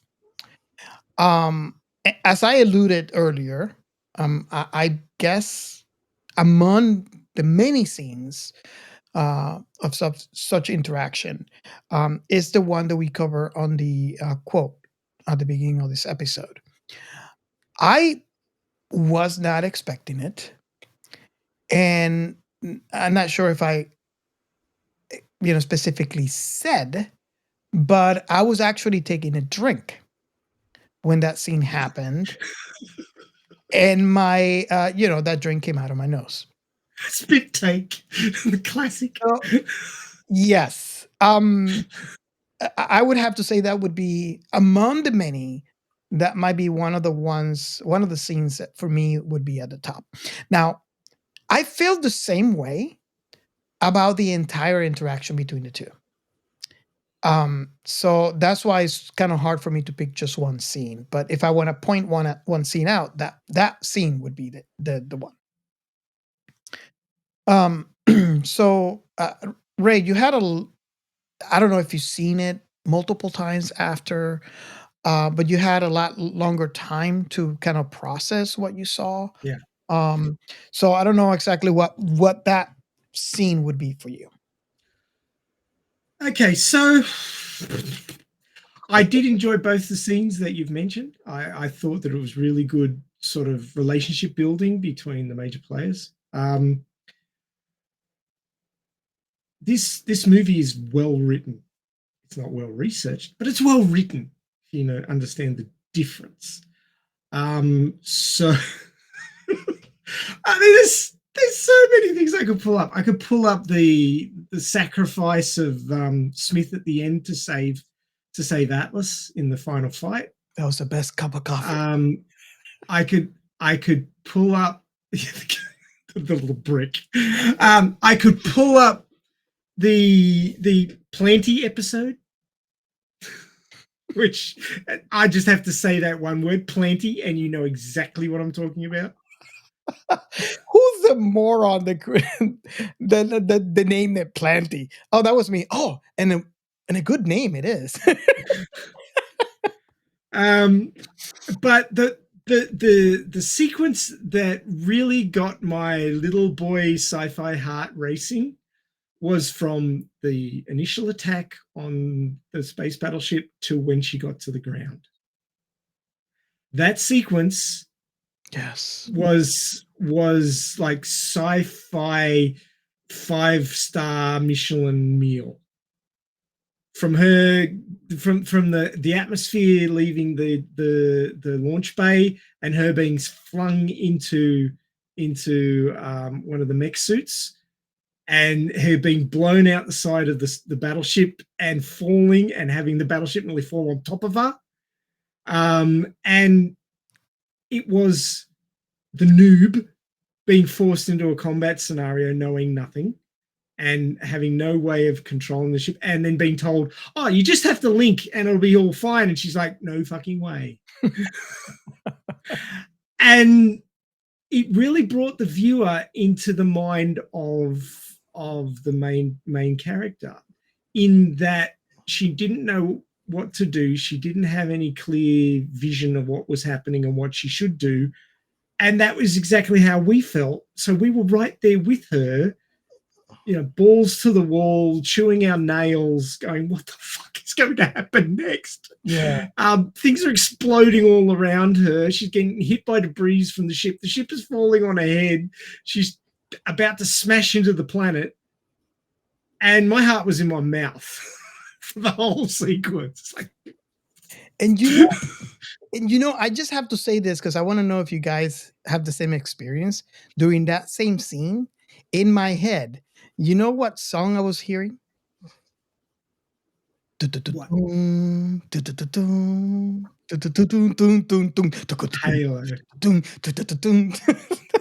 I was like, oh, I love that scene. I really love that scene, especially the landing. Oh my, that was good, man. Yeah.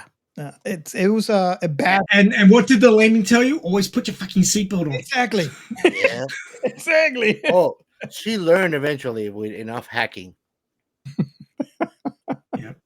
You can only take so many blows to the head, and then you recognize the seatbelt is a good thing, or you die.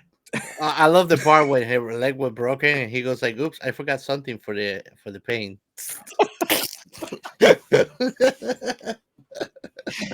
Oh wow! Yep. Tsundere versus bitchy AI. Fight. Yep. Oh, I thought that the bitchy AI was J-Lo's character Atlas. No. Okay. I think we might be at the point where we asked, unless anybody else has anything more to add, when we asked the final question. Well, I want to add before we move into that, this should be a video game. I would totally play it. Oh yeah. Oh yes. It is total video game fodder. And that scene that you mentioned, Ray, it also reminds me of The Edge of Tomorrow with Tom Cruise when they get dropped, but in steroids. Definitely. Well, Tom Cruise got more than one go at it. She didn't. Yeah, that's true. That's true. You know, and I'm kind of curious if you guys there listening to our show. I don't know if you know. I like to think that you watched the film prior. I know that that's not the case. I know some of you out there who actually listen to our show first and then make a decision of watching that thing or not. But when you get around to watch that scene, reach out to us and let us know what you think. I mean, I think it was just sci-fi heaven. Oh hell yeah. It was balls to the wall sci-fi heaven. Yeah. I really want to hear from you guys. I mean, worth the price of admission, just that like 4 minutes. Yeah. Definitely. So I guess we can move on to the last question of this show, and this is the part of the show where we ask, "What is your last impression of the film?" I feel that for this episode, the answer coming from me and Gio might be a little weak because we only had one go around to watch this film. I feel like, again, sorry, Ray, should leave you for last. So our impression doesn't happen often, so I'll just suck our it up. impression doesn't get tainted, but I have a feeling we didn't have enough time to chew over what we just saw. So it might be a Well, little. do your homework early. Don't leave it to the last minute and cram. We just want it fresh, man. Yeah, fresh in our heads. So Gio, you want me to go? Yeah. You want to go? Okay. The last impression on this film is leave your science at the door and pick up your scientific key. If you are one of those people that you have to, like, everything has to make scientific fact, you might have issues with accepting some of the things, as we alluded to during this episode, when you're watching this film. However, even with that, I think that you will still enjoy the film. This film had a lot of comedy, a lot of laugh, and a lot of sci-fi glorious imagery that I would love to see, and and a lot more sci-fi films. And let me rephrase that: a lot more sci-fi IPs, regardless of what that may be in. Mhm. I really, really enjoyed this film. As I said before, I was not expecting it. I don't know why I wasn't expecting it. For some reason, watching the trailers, it was, it's okay. It's a sci-fi film. It looks like it's going to be good, but I was not prepared to what I experienced watching this film. Mainly the laughter, the topics, the philosophical topics that it deals with, the situations and the scenery were totally amazing. And I am very curious to hear, for all of you out there who listen to our show, when you get to see this film, to see what your experience was during this film. It is definitely a recommended film. It is definitely rubber approved. There was death, but it wasn't gory. Unfortunately. And and there was a happy ending. So yeah, it's definitely rubber approved.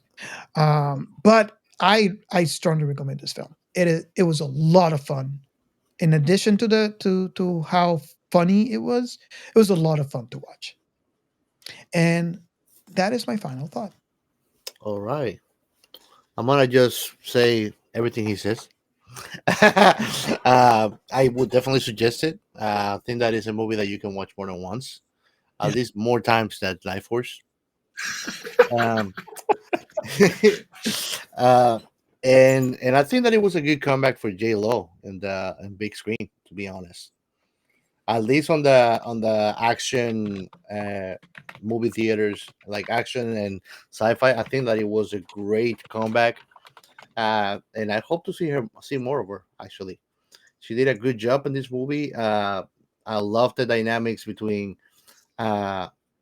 basically acting people that you don't get to see their faces. Like more, yeah, it's gonna be a new hashtag. More times than life force. That means you really love something beyond the line of duty. um, I think that this movie makes great argument for having acting people that you don't get to see their faces, like Smith. You know, Yeah, yeah.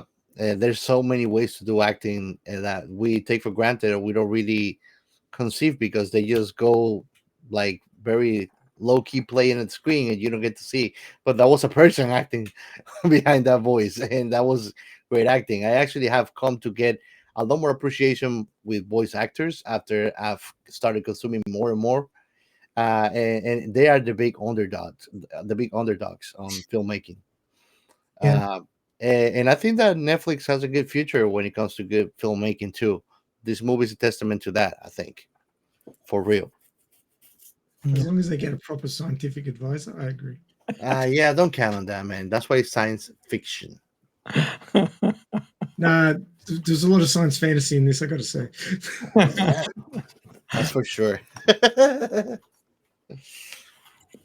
Now, don't look over here. No, just go and mop just the suck it floor up and with the move on. movie. Go and mop the floor with the movie, Ray. Okay, my turn. Okay, so you might think from what I've been saying about my little rant that I didn't like this movie. You'd be wrong. I liked this movie. It was a good movie. It was thanks, Gio. It was well written. If you ignore the huge plot holes, the huge science holes, then it was a good movie. And like I said, they could have made it, a couple of star systems over, and it would have been way more believable, scientific wise. But they didn't. C'est la vie. But as a movie, as a examination of how humans and AI are going to get along in the future, of poor choices being made by the military. This happens a lot in science fiction. And it creates a situation where there's tension, which is what you need in a sci-fi story. So yeah, I liked this movie. I enjoyed it. There were some bits of it I just had to hold my hand up and go, doesn't make sense, but I'm going to just suck it up and keep watching. So if, like they said, if you can leave your science brain at the door, you can enjoy this movie. And there were sections of it which were just amazing. They didn't need to put the main part of the action in another galaxy. A couple of star systems over would have been heard fine. about that one. I really like the fuck. Well, the good thing is that we can go to Andromeda, man. It's a 30-minute trip. I'm going to catch the bus next time. I mean, just paying for the fuel was ridiculous. but really, overall, it was a great movie. I really enjoyed it. I enjoyed the way that the main character and the AI were playing off each other. And we can't say that Smith wasn't a main character. He was a main character. Yeah. He was just an AI. And that's what we have to come to understand, that all the main characters aren't people. Mm-hmm. There's AIs in this which carry the show. So Cassius, he played a great part in this movie. The interactions with him were really good. And the growth of the main character was driven by the AIs, pretty much. So, I really enjoyed this movie.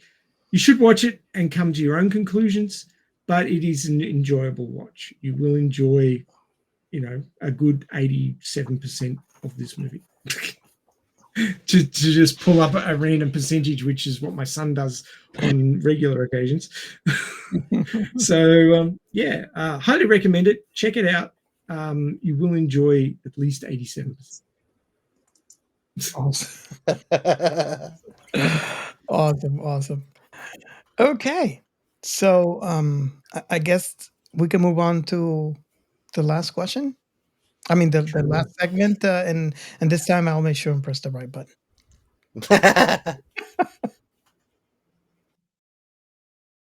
in sci-fi? I'm going to leave most of this to you because I just look at parts of it and go. But I will say one thing: carbon bombs. Why did they come up with a technology called carbon bombs? Now, interesting. Thank you for asking that, because in fact, I googled is carbon bomb a thing, and it turns out that carbon, if pure carbon, if it is spread out in an oxygen environment, can actually be ignited, much like a flower bomb. Why they have to be careful when with grain silos, you get carbon ignition and you get carbon explosions from flour, like stored large quantities of flour. If it gets up into the oxygen atmosphere, it can actually create a fuel air explosive. And so carbon bombs could be a thing. If you could get enough of it and spread it around in the atmosphere, you could get a massive explosion. So it does have a basis. I'm not quite sure how a bomb would work as far as carbon is concerned, but there is actually a term, a carbon bomb. And what a carbon bomb is now, where was I reading it? It's like a bomby thingy that has carbon on it, and it goes boom with a little carbon on it. No. But carbon is highly flammable if powdered. It's combustible. Finely dispersed particles form an explosive mixture with air. So that was what I was talking about just before. But a carbon bomb, as a term at the moment, is actually sorry, I've scrolled down this way. A carbon bomb is a fossil fuel extraction project that will generate more than 1 gigaton of CO2 over its remaining lifetime. Therefore, there are currently 425 carbon bombs around the world, either already operating or starting phase. So a carbon bomb is a project which will create more than 1 gigaton of CO2. CO2 is a problem in that it creates an atmosphere which is greenhouse like. The greenhouse effect, yes. And if you want to know how bad that can be, have a look at Venus. Yeah, yes. I just say, go have a look at Venus. We don't want to get like that. It would be bad in a big flashing neon sign kind of way. Bad for us. Like a party. No. You would not think that Venus is the hottest planet in the solar system based on its position, but that's what that kind of bad could do to a planet. Yeah. And the whole thing is that Earth was heading that way until we got hit by, well, they believe that a planetoid called Theia actually struck Earth and knocked its early atmosphere off. And that's what enabled us to actually have a nitrogen-oxygen atmosphere which supported life. If it hadn't happened, we would have been much like Venus, which would have sucked, and human beings wouldn't be here, along with all the rest carbon-based life forms. So thanks, Thea. We appreciate your sacrifice. That's right. So yeah, there is a thing called a carbon bomb, but it's not what you think in relationship to this movie. So there you go. That's my addition to the science behind science fiction. Take it away, Robert. Well, and I did a couple of things about this film. I think the fact that it was very scientific key didn't leave way too much of the stuff for this film. I mean, yeah, we have the big elephant in the room, the AI. We have climate change illustrated in this film, which is one of the reasons, a pivotal moment where Harlan became a villain was in part for watching scenes like this. And of course we have the advance in robotics. As a matter of fact, and I guess the only thing that I could probably talk about when it comes to the science in this part, which again is a very scientific movie, so there's not much science. You have to suspend the science at the door. But the very obvious elephant in the room would be robotics and AI. Um, this is two fields that we see very strongly today. But no one has actually combined them yet. I feel that AI in the future of robotics will play a major part in the way that I look at it is in a complete different way, because you need AI obviously as a central processing system for the robot, right? This is the part that will analyze its mission and create a plan to execute it. But also, you need separate AI for different systems within the robotic body.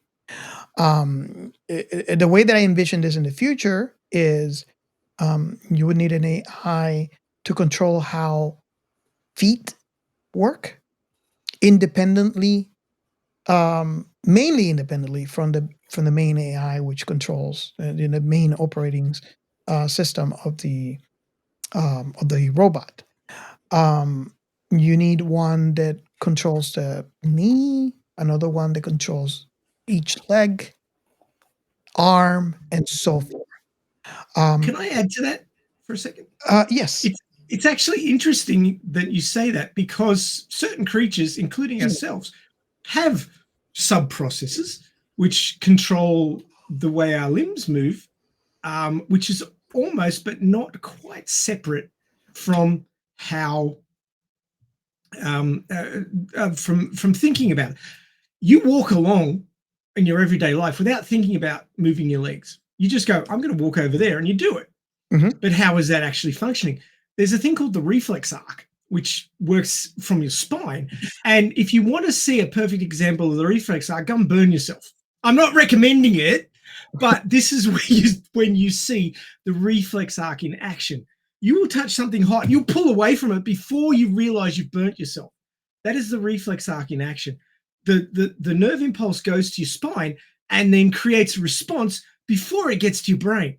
And that is because survival requires you to move before you think about it. Yes. You don't go, oh, shit, that was hot, and pull your hand away. You go, what? Oh, that was hot. That's the order it happens in, and that is the reflex arc. But part of the reflex arc's function is actually to control basal movement things without you having to think about it. So you will decide to walk, and you will walk. You can think about walking and do it in a particular way, like take long strides or take really short shuffles or whatever. But for normal walking, you don't think about it. It happens automatically within your reflex arc, and you will walk. You'll say, I want to walk over there, and you walk over there without actually thinking about taking each step. Yes. And that's part of what the reflex arc does for you. And the way you're talking about having sub-AIs for various movements and things like that is exactly how the human body and various other biological organisms actually work, which is really cool. Yeah. And I strongly believe this. We kind of start seeing this with many machines that are coming, not to the extent that I'm talking about, obviously. Like, for example, the new iPhone has a chip dedicated for a specific AI function, separate from the other processing. So I believe that might be kind of like the beginning of that thought. But I think you need you need an AI that is in charge of, regulating how the fluid, the hydraulic fluid goes throughout the body of the robot and so forth. And I can go and take it even a step further. I always thought for many years now, when I started reading about the future of aviation and how many companies are trying to make it to where it's simple, and a normal person without an actual license would just get on a flying car that doubles as it's kind of like a car, and you go from point A to point B without having the complexities of flying an actual plane. And I always thought that the only way that we can accomplish this, because we have talked about this in the past, there's always whenever you go on the road, whenever you get in the car, you actually will see this. There's individuals that either don't think on the consequences, or they act very poorly in a way that you feel like you got to protect yourself from them, or because an accident may occur, or if you open up the news, your local news, you'll see how this accident caused a standstill on some major highway, and because someone did not take their precaution. So when you think about this, and you now think about aviation, it is a bad mix, because when you're in the air and something happens, the only way is downed. And if you are in a populated, Yay, gravity! yeah, gravity, yes. If you're in a populated area, guess what? Now you probably kill some people that were inside the house, maybe having dinner. So that led me to believe that the only way that this could happen is in the same manner that I just explained. So you have a device, and this device would have an AI that its function will be to stay on the air. That is the sole function of that AI. You have another AI that its sole function is to turn left or right. And you have another AI, its sole function is to go up or down. So in the absence of the other two, the AI that keeps it in the air will take precedence. So that way you could actually have an autonomous vehicle. They had sensors, kind of like what most of the electric vehicles today that we have on the road, where it can sense where the other vehicles are in the air. So in essence, you're taking away the driving from the pilot, and you're giving them a sense of like, I want to, here's the address, I want to go here. And then it would be the AIs, the combination of the AI within that vehicle to get that person from point A to point B. And that's how I envisioned it. Kind of like a your vision's very accurate. And I've got to say this because with getting AI to do anything at the moment, obviously they're not sentient, but they excel at one thing. And that's why I call them expert systems, because they're experts at one thing. They suck at everything else. And that's the way they've been trained. But when you chain AIs together, they can do amazing things. So I don't know if everybody's, or anybody really who's listening right now, has listened to our episode on Logan's Run. We had a guest on there. He's a good friend of mine. His name's Doc Joe. His doctorate is in teaching, but he is an IT advisor in Australia. And he's very keen on AI. So he's been playing with AI systems. And he was showing me work that he was doing on an advisory system within his company. And it is not a single AI, but chains of AI that do different things. And of course, they're expert systems, so they do one thing really well. And you chain them together. So you can have up to like 35 different AIs being used to create a result. And this is what you're talking about, using an AI for this and that and the other thing. And they all have their one thing that they've got to do, and different ones take precedence based on the situation. And this is what the system that he's working with is doing, in that one is good at research, one is good at stripping data, one is good at various other points. And together they can create a document that you would think had been written by an expert. Rather than asking one AI like Gemini to come up with that result, you use the strengths of different AIs at different points in the process, and you get a better result from multiple AIs working in tandem and handing off what they've done to the next one to do a better job at that point in the process. And yeah, I think that it's more a case of we won't be dealing with a single AI, but we'll be dealing with chains of hundreds of different AIs who do different things better. Like their one point in the process is the thing that they do as an expert, but they can't do the other bits. And data will be handed from one AI to another to end up creating the final product. And I think you're very right, Robert, in that you will be using hundreds of AIs to create one particular result, which is flying the flying vehicle safely. So I think you're very right. And the way, if I can expand into this, and again, this is me overthinking things and how I envision things.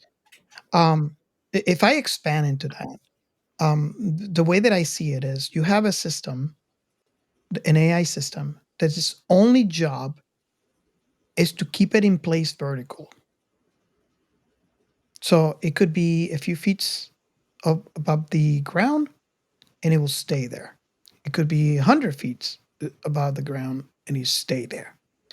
Then you have another AI system that its only job is determine how high you gotta be to go wherever you want to go, and that all its job is to go higher or lower. You have another AI that senses terrain. So all it does, it senses terrain and sets a vertical limit on the other two AI. And you know where you kind of have an idea where I'm going with this. So you separate every single function, and then you have an AI that would be kind of like the central operating system, which is the one that you use to input your directions, where you want to go. And you basically just point it or use it like I envision the future, which is and again, I talked about this with Gio all the time. I envision the future like in Star Trek, but a little bit past that, right? To the point where we don't use screens anymore. We don't use keyboards anymore. We don't use input devices anymore because the input device that we use is our voice. And I envision a future where you get in this vehicle and say, hey, I want to go to the theaters today. There's going to be a movie at 8:00. Do you think we can make it? It's like, well, if you get on here around this time, we can make it. And say, okay, let's go. And you sit down there, you close the door, and he takes you there. Kind of like we saw slightly on the presentation for Apple. If you guys saw the AI presentation they had where this lady was asking, okay, we got to pick someone up, but I got to go and pick up the airport based on traffic. Do you think we'll make it? And and that's why I call it the main operating system AI, which is the one that's going to have the the processing power to analyze what you need and then transfer and then communicate that somehow and control the other subsystems to accomplish the mission in the most appropriate way. But that's just how I envision the future. And I guess I know that's not research material. It's all conjecture. It's just basically on how I see technology being developed today. But I felt that it was important to mention. So if you guys, your listeners out there who are listening to the show, if you have any comments or if you feel maybe I am incorrect in some of the things, I am very, very interested in listening to your thoughts. I actually look for different perspectives, and I think that's the reason why we have 3 hosts in this show, because I really enjoy the different perspectives. So do let me know what you think, if you like, if you agree with my thoughts, or if you have any opposing opinions. We want to hear from you. Hey, I know a good place where they can do that. That's our Discord channel. Yes. Oh, yes. Come join us on the Discord channel, and don't treat it like, the Discord channel is there to entertain you. It's a communication system. So, if you've got a question, ask it. If you've got an opinion, state it. If you've got an interest, state it. And, from that impetus, then other people get involved and it becomes a conversation. I see people who join up, hang around for a couple of days and then leave. And, they didn't find what they were looking for because they never said a thing. So, we can't have a conversation with you if you don't open your mouth. And when I say open your mouth, type something. That's basically what it is. It's a good thing you mentioned that. And I think I have to say this in addition to what you just said, is that when you enter our Discord, we have a lot of channels.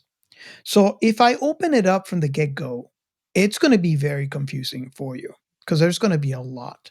So the way that I fix that issue is when you join the channel, you're probably not going to see much stuff in there. But all you got to do is just go to the roles channel and pick your favorite sci-fi. Pick all the stuff you like. And as you click around, all those channels will open up. So what I feel that happens for this few individuals that join in and then leave, they don't say anything.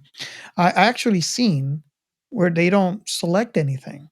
So I'm almost wondering if I saw it, it looks empty, okay, go, without saying a word. So I just wanted to mention that there is a role channel where you pick your favorite things and the channels will actually open up. And of course, the three of us can see everything, so we're on top of anything that pops up. Mm-hmm, mm-hmm. Except 2049, I blanked that channel. I don't want You blocked that channel, right? Yeah, I did. I'm not kidding. It's muted permanently. You can bitch about me all you like in there. I won't know. Oh God, I've started something, haven't I? But yeah, join us on our Discord. We have a lot of fun in there. You might think that Chaos and I hate each other with some of the stuff that we say. We don't. We just have differences of opinions. We're still talking. Yeah. every week. You got to have somebody in your life you can just shit talk at.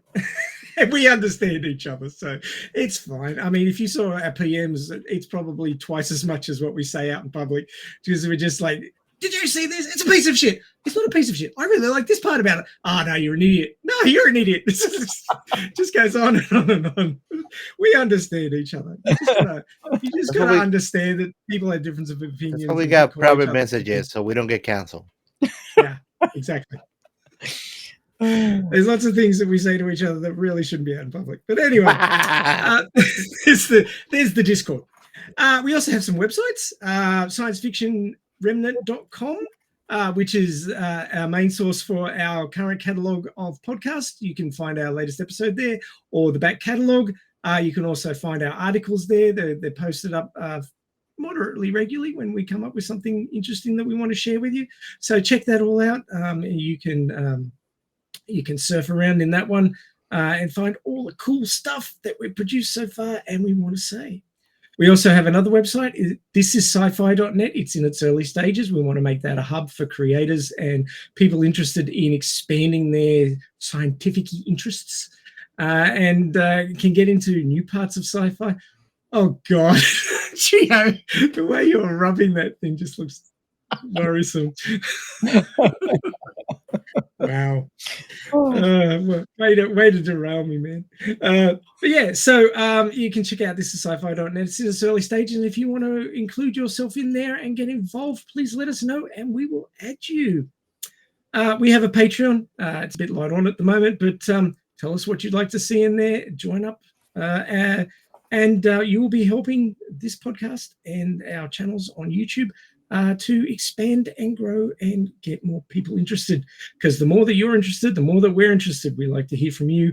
We like to find out what you're interested in, and if we're not doing something that you think we should cover, let us know. We'll look into it, and if we can, we'll drag you on because you'll be the subject matter expert because it's your favorite thing, and we'll get you to tell us all about it. And everybody wants to be able to talk about their favorite stuff, so why not do it here?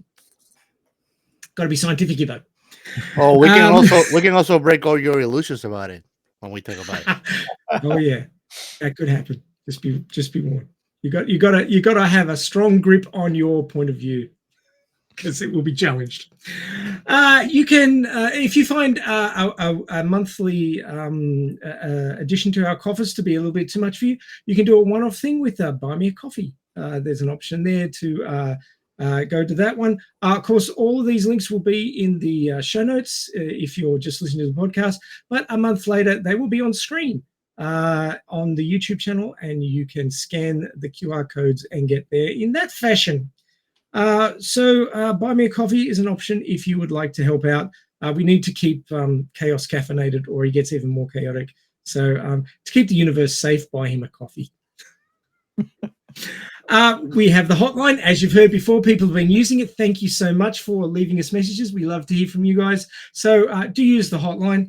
The number will be popping up on the bottom of the screen. I'm sure Chaos is getting to that very shortly. We're too late for but that, of course, my friend. He's up there. But of course, the number is, if you're calling from overseas, 1-305-563-6334. That's 1-305-563-6334. Our AI chatbots are standing by. Well, they're actually not. You're just going to leave a message. We'd love to have AI chatbots at some point in there. That would be cool. Awesome. It's coming. It's coming. So it's Christmas. So thank you all for joining us. Check our back catalogue for IPs that you enjoy that we have already covered in the past.